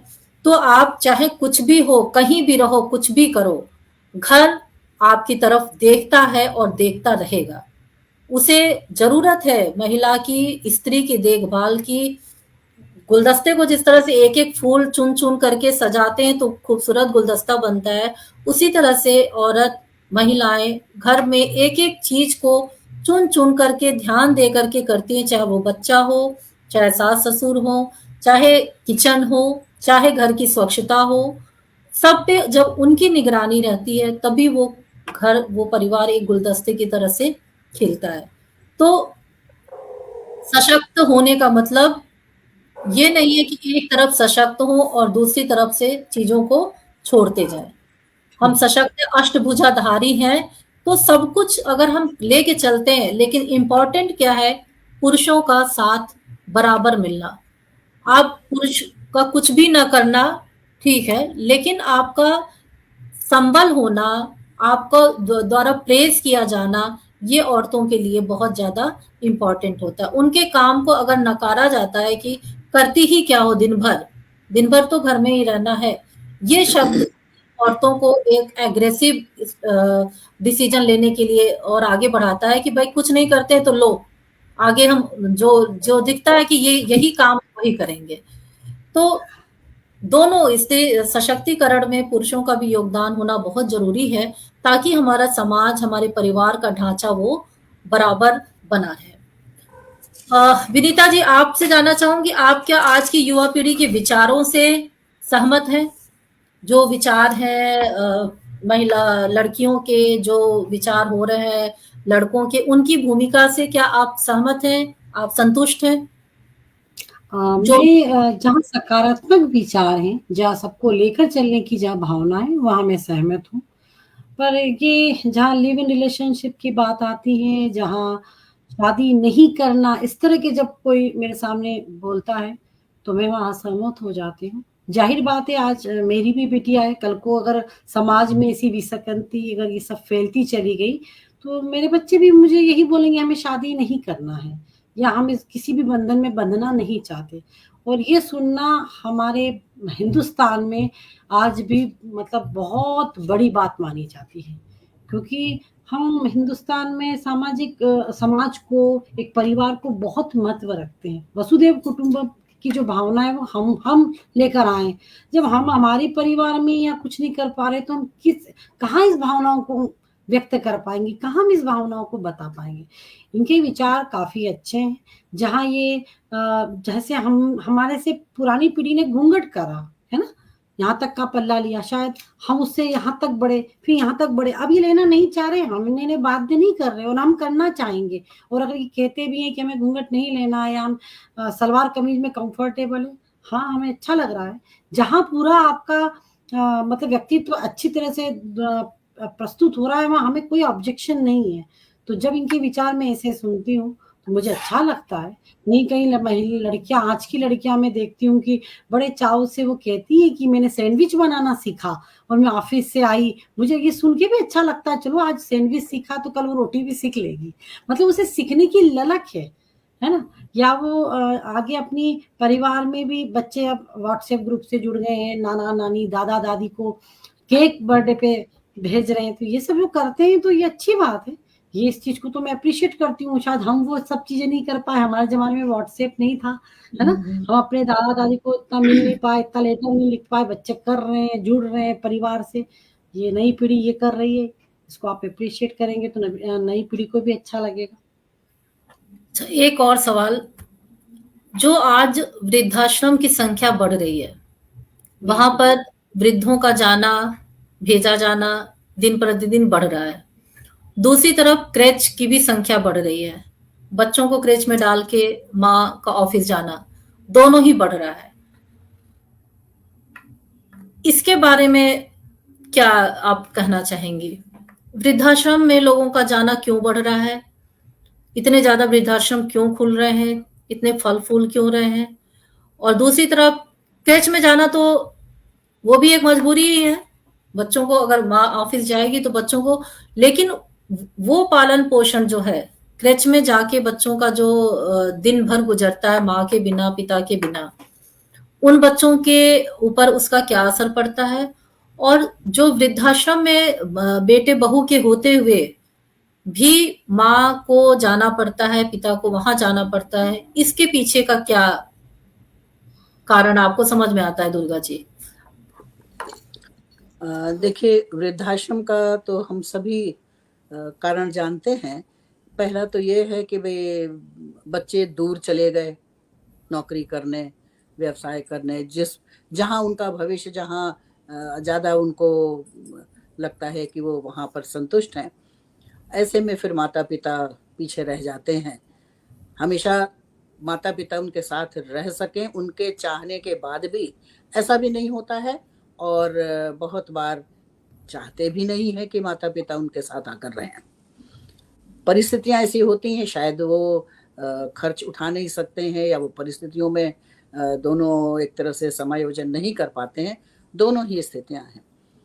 अब जब बच्चे अलग हो गए, माता-पिता अलग हो गए, तो स्वाभाविक है कि आर्थिक दृष्टि से संपन्नता के लिए महिला नौकरी कर रही है, एकल परिवार है, तो वहाँ पर बच्चों के लिए क्रेच की व्यवस्था शुरू हो गई। अब बच्चे दादा-दादी, माँ-बाप से, बच्चों से अलग हो गए, और उनके बच्चे दादा-दादी से अलग होकर के क्रेच में सीख रहे हैं। परिस्थितियों के अनुसार हर परिस्थितियाँ एक समय पर विकसित होती हैं, और उनका एक प्रभाव पड़ता है, और उसके बाद फिर विलुप्त भी हो सकती हैं, विलुप्त भी होती जाती हैं। तो समय का परिवर्तन है, समय की माँग है, ये तो होना है। अकेले रह गए माता-पिता, कोई देखने वाला नहीं है, उनके लिए सबसे सुविधाजनक स्थिति है अच्छे वृद्धाश्रम में उनको रख कर के, कम से कम पैसा बच्चे भेज दे रहे हैं और वहाँ उनकी सेवा टहल हो रही है, कोई बुराई नहीं है उसमें। क्रेच में भी जा रहे हैं बच्चे अगर, और वहाँ पर उनकी लर्निंग अगर अच्छी हो रही है, उसमें भी वो संपन्न है। एक तरह से ये भी एक व्यवसाय का एक आयाम है। जैसे हम दूसरे व्यवसाय को फैक्ट्री लगाते हैं और तरह-तरह के और इंडस्ट्रीज़ लगा करके हम विकसित कर रहे हैं, उसी तरह से आप इसको अगर कमाने का ज़रिया माने, तो ये भी ज़रूरी है। तो ऐसी स्थिति में परिस्थिति के अनुसार जो परिवर्तन आ रहा है, अब यहाँ प्रश्न ये उठता है कि वो संस्कार और वो व्यवहार हम नहीं दे पाते हैं, जो माता-पिता या दादा-दादी, नाना-नानी के साथ रह कर के बच्चे कर सकें। मतलब उसके पीछे एक ही तत्व मुझे जो ऐसा महसूस होता है कि असुरक्षा। असुरक्षा की जो भावना आ जाती है, वो असुरक्षा, और असुरक्षा केवल बच्चे के मन में नहीं, माता-पिता क्रेच में भेज करके भी असुरक्षित होते हैं, और इधर बड़े-बुजुर्ग जो हैं, पता नहीं बच्चे कैसे हैं। तो एक असुरक्षा का वातावरण हर एक के मन में धीरे-धीरे, धीरे-धीरे कुछ अधिक पनपता जा रहा है। परिस्थितियाँ ऐसी हैं कि वो सुरक्षा के लिए सहयोग कोई नहीं दे पा रहा है। उसका असर तो ज़रूर पड़ता हुआ दिखाई देता है। आपने जैसे कहा कि तनाव है, अवसाद है, परेशानी है, और अपने आप को हम सक्षम होते हुए भी सक्षम नहीं मान पाते हैं। क्यों? क्योंकि हम सब कुछ बहुत उच्च स्तर का हासिल नहीं कर पा रहे हैं। तो ऐसी स्थिति में ये सब परिस्थितियाँ, माने कुल सारे बनाव ऐसे बन जाते हैं कि सब गड्ड-मड्ड हो जाता है, और सब सही तरीके से जीवनचर्या नहीं चल पाती है। तो इसके लिए ज़रूर सोचना तो पड़ेगा ही, और शायद फिर वापस हम उसी परिस्थिति में आने की कोशिश करें, या दूसरी कोई इससे बेहतर व्यवस्था निकालने की कोशिश करेंगे। जी, बहुत अच्छी बात कही आपने। और हम उस उम्र तक पहुँच चुके हैं कि हमने अतीत में भी बहुत कुछ देखा है, वर्तमान भी देख रहे हैं, और वर्तमान को देखते हुए हम भविष्य की कल्पना कर सकते हैं कि भविष्य में क्या होगा। तो हम क्या कर सकते हैं?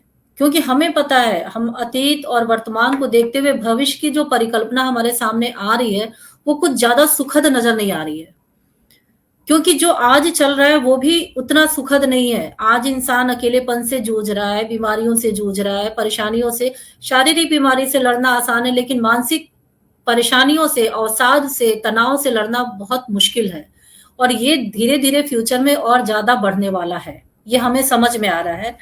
हम विचारक हैं, चिंतक हैं, हम सोचते हैं, पढ़ते हैं, तो हम क्या कर सकते हैं? दुर्गा जी और विनीता जी, आप दोनों से मैं ये जानना चाहूँगी कि हम क्या परिस्थिति को ऐसे ही चलने दें? हमारी ज़िम्मेदारी तो कुछ बनती है ना कि हम इन चीज़ों युवा वर्ग को किस तरह से समझाएँ कि जो चल रहा था, वो जो हमारी जो परंपरा बनी है, वो बहुत अच्छी बनी थी। लेकिन होता है ना कि किसी भी परंपरा को हम अपनी सुविधानुसार इतना तोड़-मरोड़ देते हैं कि उसका रूप बहुत विकृत हो जाता है। तो जो चीज़ें थी वो बहुत अच्छी थी, अब वो एक विकृत रूप ले चुका है। लेकिन आगे भी जो होने वाला है, जो चल रहा है वो भी सुखद नहीं होने वाला है। परिवार अगर विघटित होगा, तो फिर सुख तो किसी के हिस्से में नहीं आएगा, चाहे वो माता-पिता होंगे, पति-पत्नी होंगे या बच्चे होंगे। जहाँ परिवार नहीं है, वहाँ पे सुख नहीं है। भौतिक सुख कोई भी सुख नहीं है। सुख तो जो है वो पारिवारिक सुख ही है। आप अकेले टीवी देख करके, मोबाइल पे वीडियोज़ देख कर के कितना हँस लेंगे, बहुत होता है मुस्कुरा लेते हैं।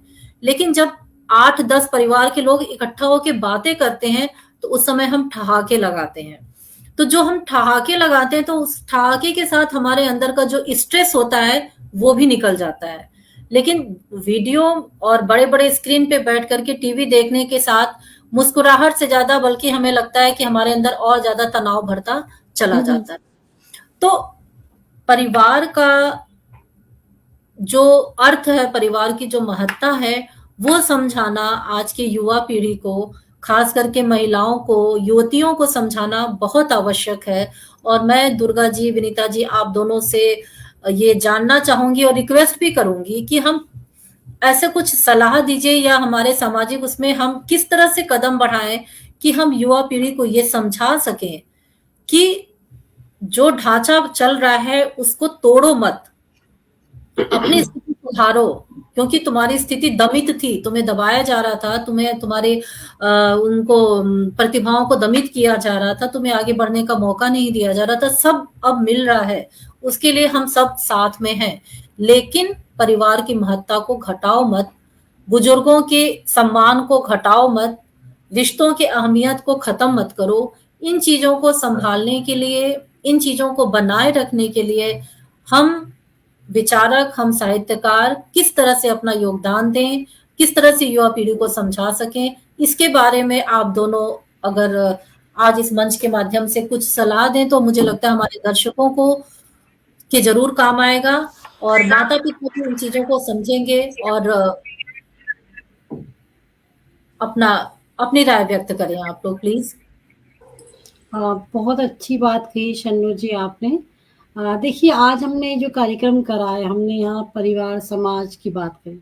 अगर इतने लोगों में से एक युवा ने भी अगर इस कार्यक्रम को देखा और अगर वो नहीं शादी करने का अगर उसने निर्णय लिया था और उसका निर्णय आज बदला है, तो भी हम सफल हुए। हम साहित्यकार हैं, हम कलम के माध्यम से बता सकते हैं, है ना? हम कलम के माध्यम से ऐसी कविताएँ, ऐसी कहानी, ऐसे उपन्यास, ऐसे नाटक लिखे जहाँ तक वो संदेश उन तक पहुँचे, है ना? चलचित्र के माध्यम से भी ऐसे समाज में एक आना चाहिए भी। एक कुछ दिन पहले एक मूवी आई थी श्रद्धा कपूर की, वो इसी बेस्ड थी। मुझे वो मूवी पहले नाम से इतनी अच्छी नहीं लगी, पर उसमें यही बताया था कि एक वर्किंग घर में बहू आती है, काम करती है, तो कैसे-कैसे उसके साथ क्या होता है। तो सबसे बड़ी जो भूमिका है वो आप बिल्कुल कह रहे हैं, बिल्कुल सही बात है, लेखक की है, विचारक की है। हम इसे संदेश दें और हम एक बैठ के वार्तालाप करें, एक सुखद वार्तालाप करें, स्वस्थ वार्तालाप हो बच्चों के साथ, पीढ़ी के साथ। मुझे लगता है ऐसे जैसे कार्यशालाएँ स्कूलों में होना शुरू हो जाना चाहिए अब तक, कि भई परिवार का महत्व क्या है। ऐसे कार्यशालाएँ बच्चों को जैसे बैड टच, गुड टच का हम लोगों ने यहाँ पे जो चल रहा है, उसी के साथ अब ये भी शुरू हो जाना चाहिए। परिवार का क्या महत्व है? एक स्त्री की क्या भूमिका? अगर वो जॉब करती है तो क्या भूमिका है? अगर वो हाउसवाइफ है तो क्या भूमिका है? उसके क्या अधिकार है? ये सब शुरू होना चाहिए। हमारे एजुकेशन स्तर पे ही इसे शुरू कर दिया जाए। तो ये नौबत ही नहीं आए कि बच्चा घर में कहे कि मैं शादी करना नहीं चाहता। कहाँ ऐसी नौबत है? क्यों ऐसा हुआ? इसका अवलोकन करते हुए इस पे आज ही से जो आपने इतनी अच्छी बात रखी, इसका सुधार बहुत ज़रूरी है। और पारिवारिक स्तर पे तो माँ को करना ही है। जैसे मैं मेरा धर्म है या मेरा कर्म है कि मैं अपनी बेटी को अगर वो कभी ऐसा सोचे कि मैं शादी ना करूँ, तो भई मैं उसे पहले से ही मुझे पता चल रहा है समाज में विसंगतियाँ फैल रही है कि बच्चे शादी करना नहीं चाह रहे हैं, तो हम अपने घर में हर माँ का भी ये कर्तव्य है। और पिता का भी कर्तव्य है कि वो अपने बेटे को बिठाए, उसे भी समझाए। तो ये पारिवारिक स्तर पे, ये समाज स्तर पे, विश्व स्तर पे तक इस मुद्दे को हमको काम करना पड़ेगा। हमारे साथ बहुत सारे दर्शक जुड़े हैं जो अपनी बातें भी कह रहे हैं। मैं उसमें से कुछ लोगों की बातें पढ़ के सुना रही हूँ और मैं चाहूंगी कि उनके जो विचार हैं उसके हिसाब से फिर आप लोग आगे इस बात को कहीं बताइएगा। सुनीति दुबे जी हैं, ये कह रही हैं संयुक्त परिवार के जो सुख थे वो अब नहीं रहे। तब रिश्तों की वैल्यू होती थी, सब एक दूसरे को सम्मान देते थे और मदद को तैयार रहते थे। सुनीति जी ये बात बिल्कुल सही कह रही हैं कि संयुक्त परिवार का सुख तो अब बिल्कुल नहीं रह गया है और जो सुख इनके साथ परिवार में रहने का था वो तो खत्म ही है। लेकिन अभी भी चाहत, जैसे शुरू में दुर्गा जी ने ये बात कही थी कि बाबा दादी के साथ रहने का लोग चाहते हैं, इसलिए चाहने लग गए हैं क्योंकि जॉब पे जाना आसान होता है। उनके पीछे बच्चों की देखभाल के लिए बाबा दादी अगर होते हैं तो उससे ज्यादा सिक्योर बच्चे और कहीं नहीं हो सकते हैं बाबा दादी के साथ रहने में। शैल वर्मा जी हैं, इन्होंने लिखा है। शैल वर्मा जी भी बहुत अच्छी राइटर हैं और ये संस्कृत की प्रवक्ता रह चुकी हैं। इन्होंने लिखा, हर दंपत्ति अकेले रहना चाहते हैं, बड़े लोग उन्हें बोझ लगते हैं चाहे वे आर्थिक रूप से संपन्न हो। साथ ही साथ इन्होंने लिखा है कि आजकल तो दादी बाबा पर भी विश्वास नहीं करती है आज की पीढ़ी। कहाँ तक सहमत हैं आप लोग इनकी बात से? मैं तो सहमत हूं क्योंकि बात इन्होंने सही कही है कि बाबा दादी पे बहुत कम बच्चे उनकी बातों को सुनना पसंद करते हैं, उनकी बातों पे विचार करना चाहते हैं और लोग तो जो युवा पीढ़ी है वो आजकल अकेले ही रहना चाहती है। सास ससुर के साथ रहना, उनकी सेवा करना, ये आज उनके लिए बहुत कठिन काम हो गया है। मैं आप लोगों की भी राय इस बारे में जानना चाहूंगी। बिल्कुल सही बात कह रहे हैं कि आजकल बच्चे एकाकी रहना पसंद करते हैं। स्वतंत्र और स्वच्छंद दोनों ही बातें इसमें आती है। स्वतंत्र रहना बुरी बात नहीं है और स्वतंत्र रह सकते हैं संयुक्त परिवार में भी, लेकिन आज स्वच्छंद रहना चाहते हैं। शायद ये भावना कुछ ज्यादा बढ़ रही है और संवाद बिल्कुल ही समाप्त हो गए हैं। आपस में बातचीत करने का कोई मौका ही नहीं रह गया है। जो थोड़ा बहुत मौका मिलता है वो मोबाइल पर आभासी दुनिया में सैर करने में निकल जाता है। तो परिवार के साथ जो एक मिल बैठ करके पुराने समय में, हमारे समय में, मैं तो अगर ये कहूँ तो ज़्यादा सही है कि हम लोग प्रतीक्षा करते थे कि शाम को सब घर में आएंगे, सब एक साथ बैठकर भोजन करेंगे। वो जो एक पद्धति थी हमारी, उस पद्धति में धीरे धीरे वो पद्धति समाप्त हो रही है।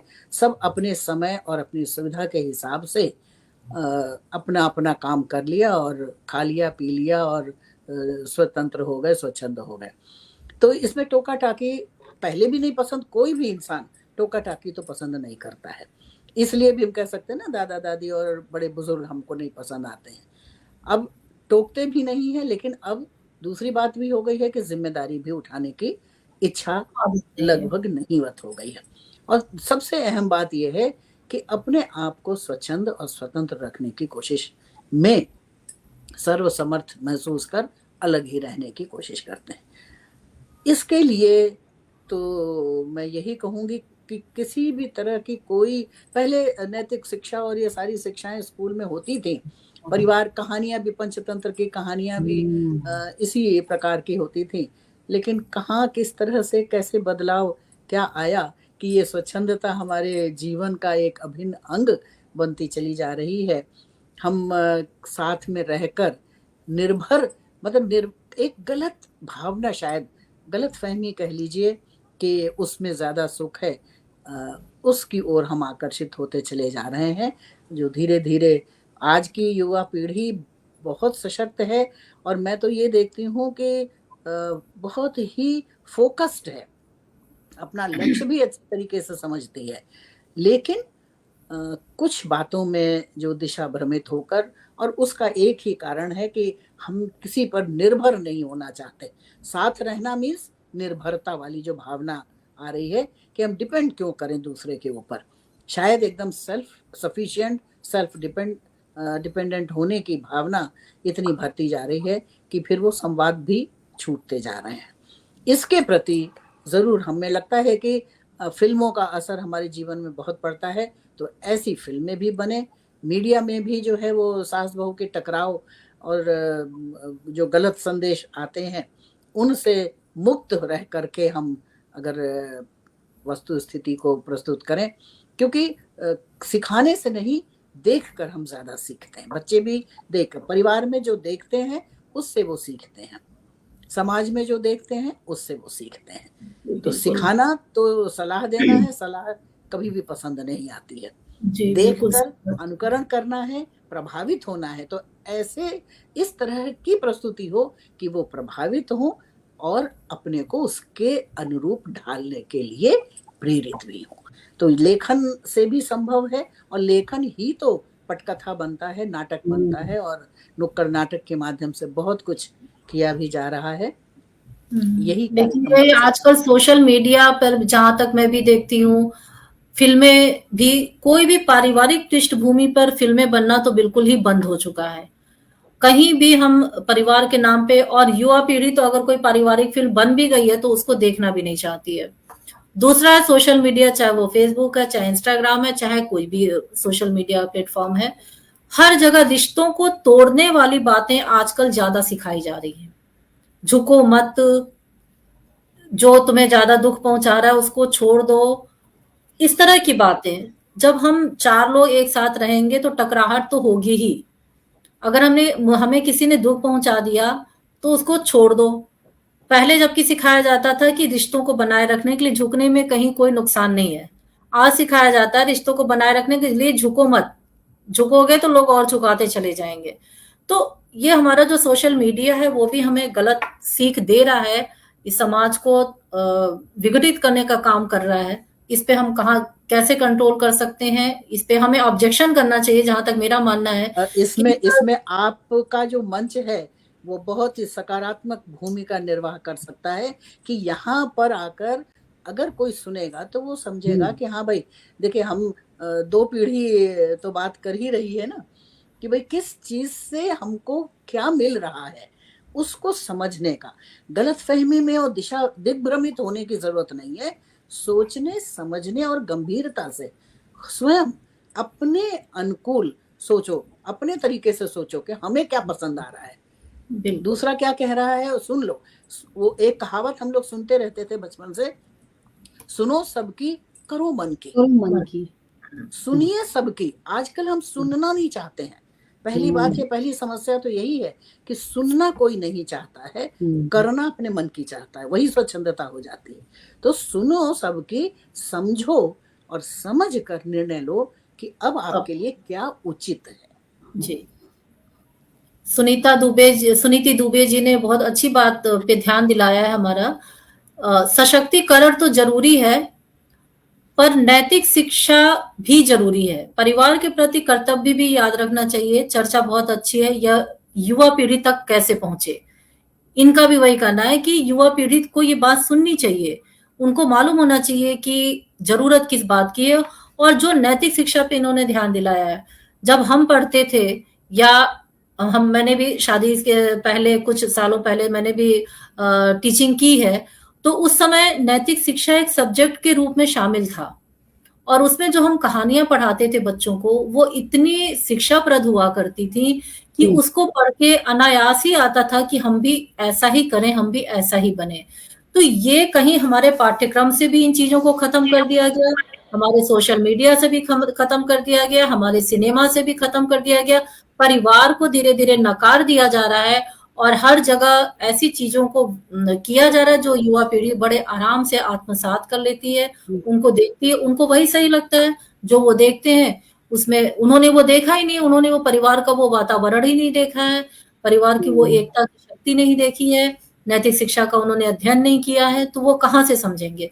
तो मुझे लगता है हमें, अगर हम चर्चा कर सकते हैं तो हमें इसका तरफ कदम भी बढ़ाना चाहिए, कुछ कोशिश जरूर करनी चाहिए युवा पीढ़ी को इन चीजों को सिखाने के लिए, परिवार का महत्ता समझाने और परिवार का अर्थ दिखाने के लिए बहुत जरूरी है। सुधा आदेश जी भी हमारे साथ जुड़ी हैं, इन्होंने लिखा है सार्थक चर्चा। सक्षम श्रीवास्तव जी हैं, इन्होंने हमारी चर्चा को 100% सही बताया है। इसके अलावा मनीष सिन्हा जी हैं, इन्होंने लिखा है बहुत आधारित मुद्दा था आपका। और सुधीर कुमार श्रीवास्तव जी, इन्होंने हमारे प्रश्नों को बहुत सही बताया है। संजय श्रीवास्तव जी ने भी लिखा है गुड थॉट। और नवीन मेहता जी हैं, इन्होंने लिखा है अ वंडरफुल इवेंट। और ऐसे हमारे दर्शकों के बहुत सारे इस तरह के कमेंट थे जो हमें हमारे उत्साहवर्धन के लिए अच्छा था कि इन्होंने प्रश्नों को सुना, समझा और अपने विचार दिया। और नवीन मेहता जी ने लिखा है संयुक्त परिवार में आज की सभी समस्या का हल निहित है, परंतु नियमित संवाद हो तभी इसकी धारणा सफल है। बिल्कुल सही बात है। संयुक्त परिवार में आज की सभी समस्या का हल निहित है, बिल्कुल सही बात इन्होंने लिखी है कि अगर संयुक्त परिवार है तो उसमें बुजुर्ग से लेकर के एक 80-85 साल के व्यक्ति से लेके 4 साल 5 साल तक का व्यक्ति होता है, और उसमें हर एक की अलग समस्या होती है और हर एक की समस्या का समाधान दूसरे परिवार के सदस्य के पास होता है। हमें कहीं किसी काउंसलर के पास जाने की जरूरत नहीं पड़ती है, किसी साइकोलॉजिस्ट से बात करने की जरूरत नहीं पड़ती है, किसी दूसरे को ढूंढना नहीं पड़ता है कि किसके सामने हम रोएं और अपनी समस्याएं कहें। बिना कहे हमें हमारी हर समस्या का समाधान मिल जाता है, एक ऐसा सपोर्ट मिल जाता है जहाँ पे भय और साथ की कहीं कोई गुंजाइश ही नहीं रह जाती है। मैं एक चीज जरूर कहना चाहूंगी। अभी ये संयुक्त परिवार की बात चल रही है इसलिए कि आपने कहा ना कि काउंसलर के पास जाने की जरूरत नहीं, सच में जरूरत नहीं है। परिवार में सब एक ही टिप मैं देना चाहती हूँ, एक ही बात कहना चाहती हूँ कि परिवार में सबसे पहले माता पिता बच्चों के प्रति उन पर भरोसा करें, उनका सम्मान करें, उन पर विश्वास करें, उनको आगे बढ़ने के लिए प्रेरित करें और उनके साथ वो हैं खड़े। कई बार होता है कि बच्चा जानबूझकर कोई गलती नहीं भी करता है और गलती दिख गई और अनावश्यक उसको बहुत ज्यादा प्रताड़ना मिल जाती है, तो भी वो दूरी माता पिता से बनती है। माता पिता से जितनी दूरी कम रहेगी उतना ही उनके स्वस्थ व्यक्तित्व के विकास में सहायता मिलती है, और फिर मेरे ख्याल से ऐसे बच्चों के फिर दिग्भ्रमित होने की गुंजाइश कम होती है और वो अपने आप को नियंत्रित रखकर, सामान्य रखकर जीवन व्यतीत करने में सहायक होते हैं। तो ऐसी परेशानियां, ऐसी समस्याएं उनके जीवन में कम आती हैं, कम आएंगी रादर। जी, क्योंकि आज का जो युवा वर्ग है वो हमारे सोशल मीडिया के माध्यम से बहुत कुछ देख रहा है, सीख रहा है। तो ये बात बिल्कुल सही है कि सामंजस्य बिठाने के लिए, अंडरस्टैंडिंग के लिए बुजुर्गों को या माता पिता को भी बहुत सोच समझ करके एक नए तरीके से परवरिश का जमाना आ गया। पहले का जमाना अलग था कि 2-4 थप्पड़ मारने का भी हक था माता पिता को, और बच्चों को उसको बर्दाश्त करने का भी पूरा हिम्मत थी उनके अंदर। उनको समझ में नहीं आता 2-4 थप्पड़ का तो कोई मायने नहीं रहता था, वो रोज खा लेते थे, कोई फर्क नहीं पड़ता था। लेकिन आजकल के बच्चे डांट भी नहीं बर्दाश्त कर सकते, रोकना टोकना भी उन्हें नागवार गुजरता है। तो ठीक है, वो पहले के समय और आज का जो समय का फर्क है उसको जो हमारी पीढ़ी है या हमसे आगे की जो पीढ़ी है उन्हें इन चीजों को समझना चाहिए। और समझने के साथ अगर माता पिता एक दोस्ताना व्यवहार जिसको कहते हैं, लेकिन दोस्ताने का भी मतलब ये नहीं है कि बिल्कुल ऐसे दोस्त बन जाओ कि तुम्हारी हर अच्छाई और बुराई दोनों को एक्सेप्ट कर लो। दोस्त का मतलब होता है कि सही, हाँ, सही को सही और गलत को गलत कहना, ये ही दोस्त होता है। दोस्त वो नहीं है जो गलत में भी साथ देता चले और सही में भी साथ देता चले। तो दोस्ती के रूप में अपने बच्चों को सही और गलत की जानकारी देते रहना अगर माता पिता करते हैं तो वहां पे कहीं किसी टकराहट की कोई गुंजाइश नहीं होती है। शैल वर्मा जी ने लिखा है सच स्वच्छंदता बहुत बढ़ गई है, बड़ों का सम्मान न करें कोई शिकायत नहीं, किंतु सास ससुर को अपमानित करना उचित नहीं है, आखिर बच्चों का संरक्षण तो करते ही हैं। बिल्कुल बात सही कही इन्होंने कि माता पिता क्या चाहते हैं बच्चों से, सिवाय सम्मान के वृद्धा अवस्था में माता पिता अपने बच्चों से और कुछ नहीं चाहते हैं। और ये कितना दुखद है और कितना असहनीय है सोचकर भी कि जिन बच्चों की परवरिश के लिए माता पिता ने पूरा जीवन अपनी खुशियों को दरकिनार करके रखा, उस माता-पिता के सम्मान के अगेंस्ट अगर बच्चे के मुँह से एक शब्द भी निकलता है, तो ये असहनीय पीड़ा होती है किसी भी माता-पिता के लिए। वो कुछ कहते नहीं, कोई ऑब्जेक्शन नहीं करते, डाँटते नहीं, डपटते नहीं, 4 लोगों से जाकर कहते नहीं, लेकिन वो उस पीड़ा को वो कभी भूलते नहीं, उबरते नहीं है। आज की युवा पीढ़ी को ये चीज़ समझाना बहुत ज़्यादा ज़रूरी है कि अपनी ऊँची उड़ान में कभी ये मत भूलो कि नीचे जो जिसने तुम्हें पंख दिया, नीचे खड़ा है, उसका ही हाथ है तुम्हें इस ऊँची उड़ान को देने में। अपनी सफलता के आयाम, अपनी सफलता की सीढ़ियाँ चढ़ते-चढ़ते, अपनी सफलता के गुरूर में जब माता-पिता को बच्चे भूलते हैं, उनके लिए अपमानजनक शब्द यूज़ करते हैं, उनका ऊपर क्रोध करते हैं, तो ये युवा पीढ़ी की सबसे बड़ी हार है मेरी नज़रों में।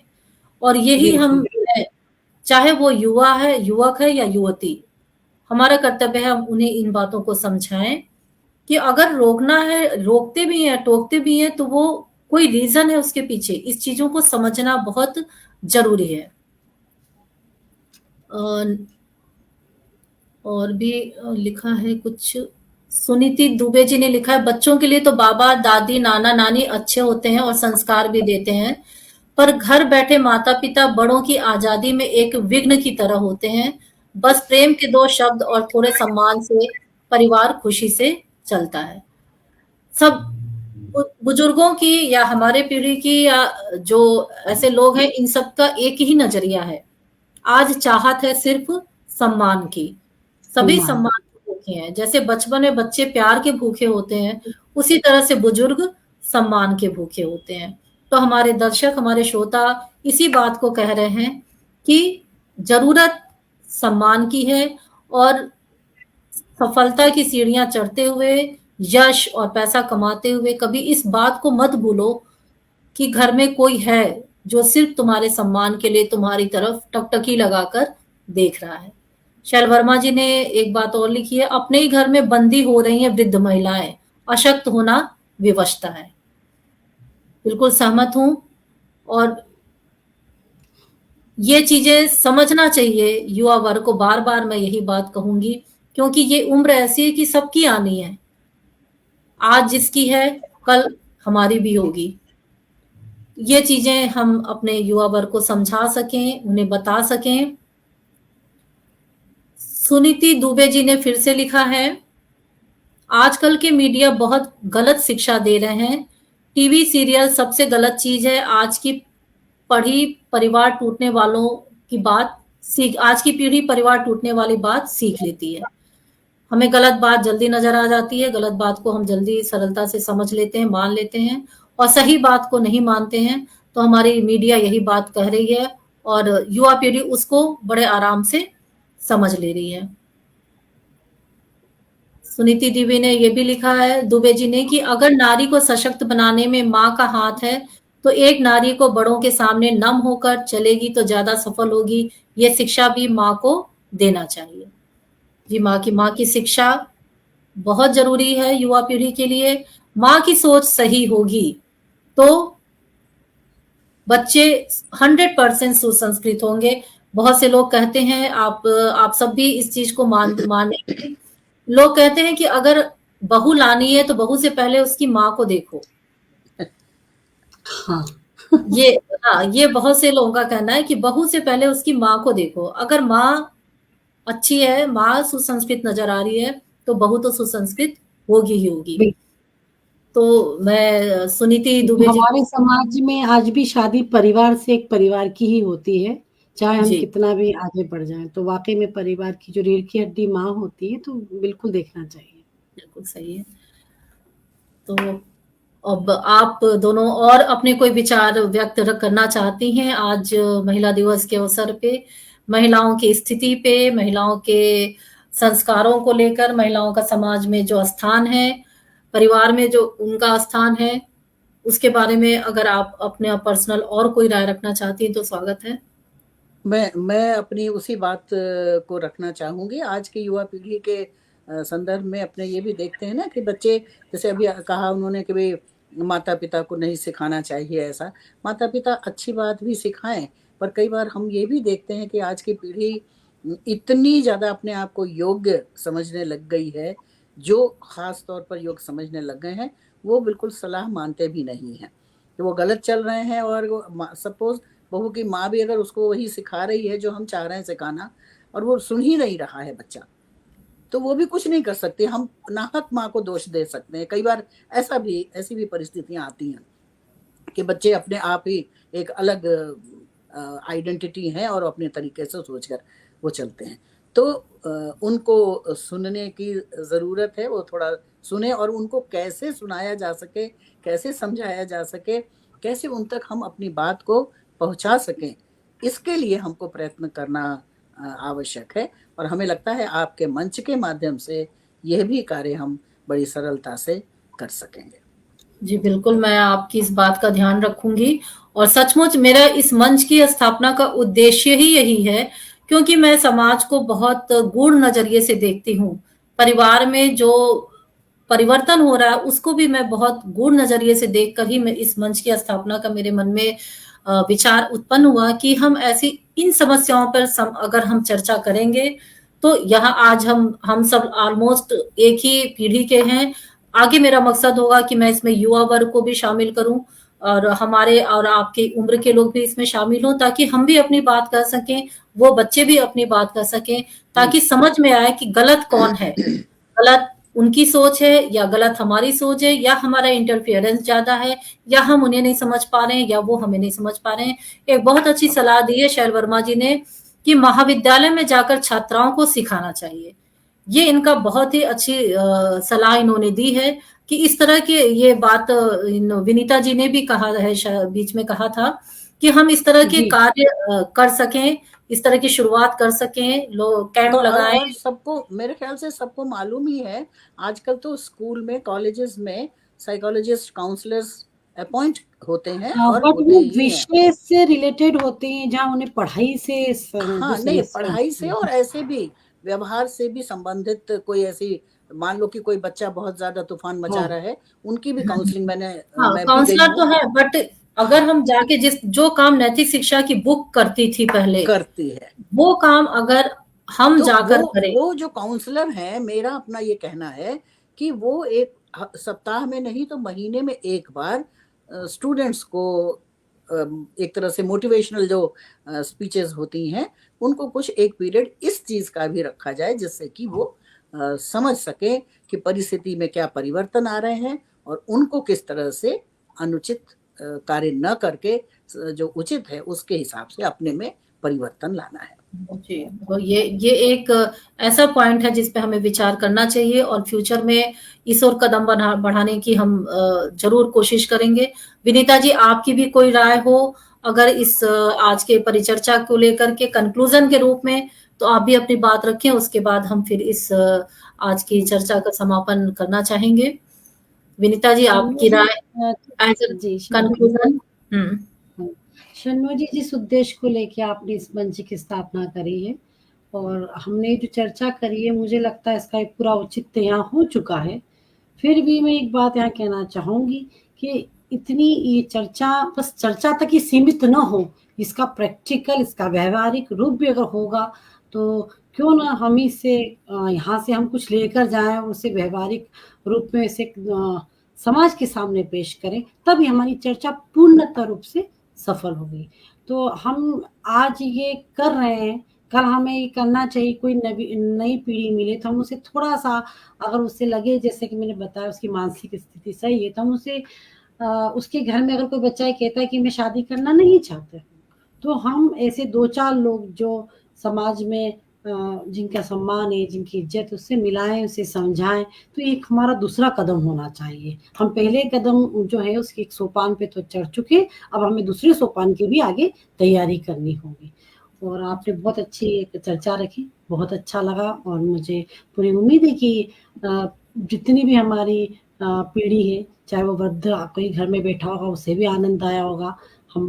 जो हम जैसी उम्र के उन्होंने भी आनंद लिया और कहीं छोटे-छोटे शरारती बच्चे आज दादा-दादी की बात सुन के अच्छा उन्होंने भी आनंद लिया होगा। युवा पीढ़ी तो पूरी तरह आज मुझे लगता है लाभान्वित हो गई है, उनके लिए तो ये पूरा गंगा जल था, बटोर लेना चाहिए जितना बटोर सके, है ना? अगर सुन रही धन्यवाद। होगी तो, क्योंकि सुनना नहीं हाँ, पसंद है आज की पीढ़ी जी, को। जी, जी। बिल्कुल, हमारा उद्देश्य सार्थक तब होगा जब हमारा ये मंच अधिक से अधिक लोगों तक पहुँचे और अधिक से अधिक युवा पीढ़ी भी, और साथ-साथ मुझे लगता है हर जनरेशन को समय के साथ-साथ कुछ सीखने की ज़रूरत होती है। हमें और आपको भी ज़रूरत है कि हम बिल्कुल। युवा पीढ़ी को समझें और उनके साथ किस तरह से लेकर चलें, सामंजस्य स्थापित करें, ये सीखना जानना हमारे लिए भी ज़रूरी है। तो अधिक से अधिक लोगों को अगर मंच से जोड़ने की कोशिश, इस मंच के बारे में बताइए और इससे जुड़ें, ताकि जैसे-जैसे आगे हमारी चर्चा होती रहेगी, ये लोगों के काम आएगी और गागर में सागर भरने वाला काम करेंगे हम। और जिस तरह से एक बूंद-बूंद से गागर भरता है, उसी तरह से एक-एक एपिसोड के साथ हम लोगों के अंदर थोड़ा-थोड़ा भी अगर भावनाओं को जागृत कर सकेंगे, परिवारवाद को बढ़ा सकेंगे, परिवार की महत्ता को समझा सकेंगे, तो हमें लगता है कि हमारी ये जो चर्चा है वो सार्थक होगी। और मैं आप दोनों का बहुत-बहुत आभार और बहुत धन्यवाद व्यक्त करूँगी, जो आपने यहाँ पर इतना अपना कीमती समय दिया, अपना इतना महत्वपूर्ण विचार रखे, इतनी अच्छी सलाहें दी, जो निश्चित ही रूप से युवा पीढ़ी के बहुत काम आएगा।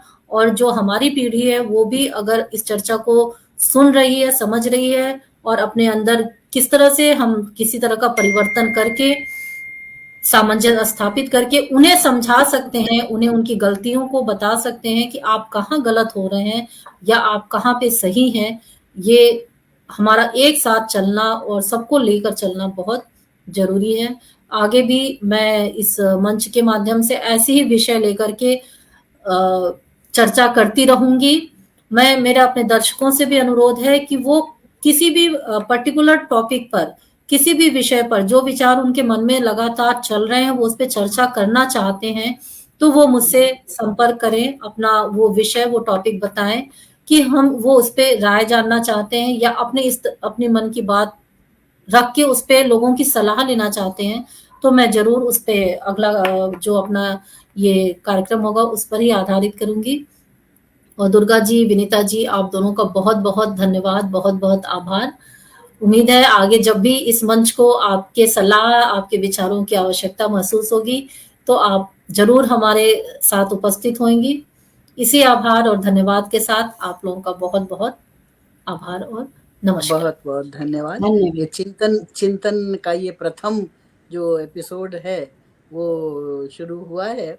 मुझे लगता है कि ये बहुत ही सकारात्मक प्रभाव डालेगा। जी, बहुत-बहुत धन्यवाद। धन्यवाद। अच्छा लगा। धन्यवाद। ओके, ओके, धन्यवाद।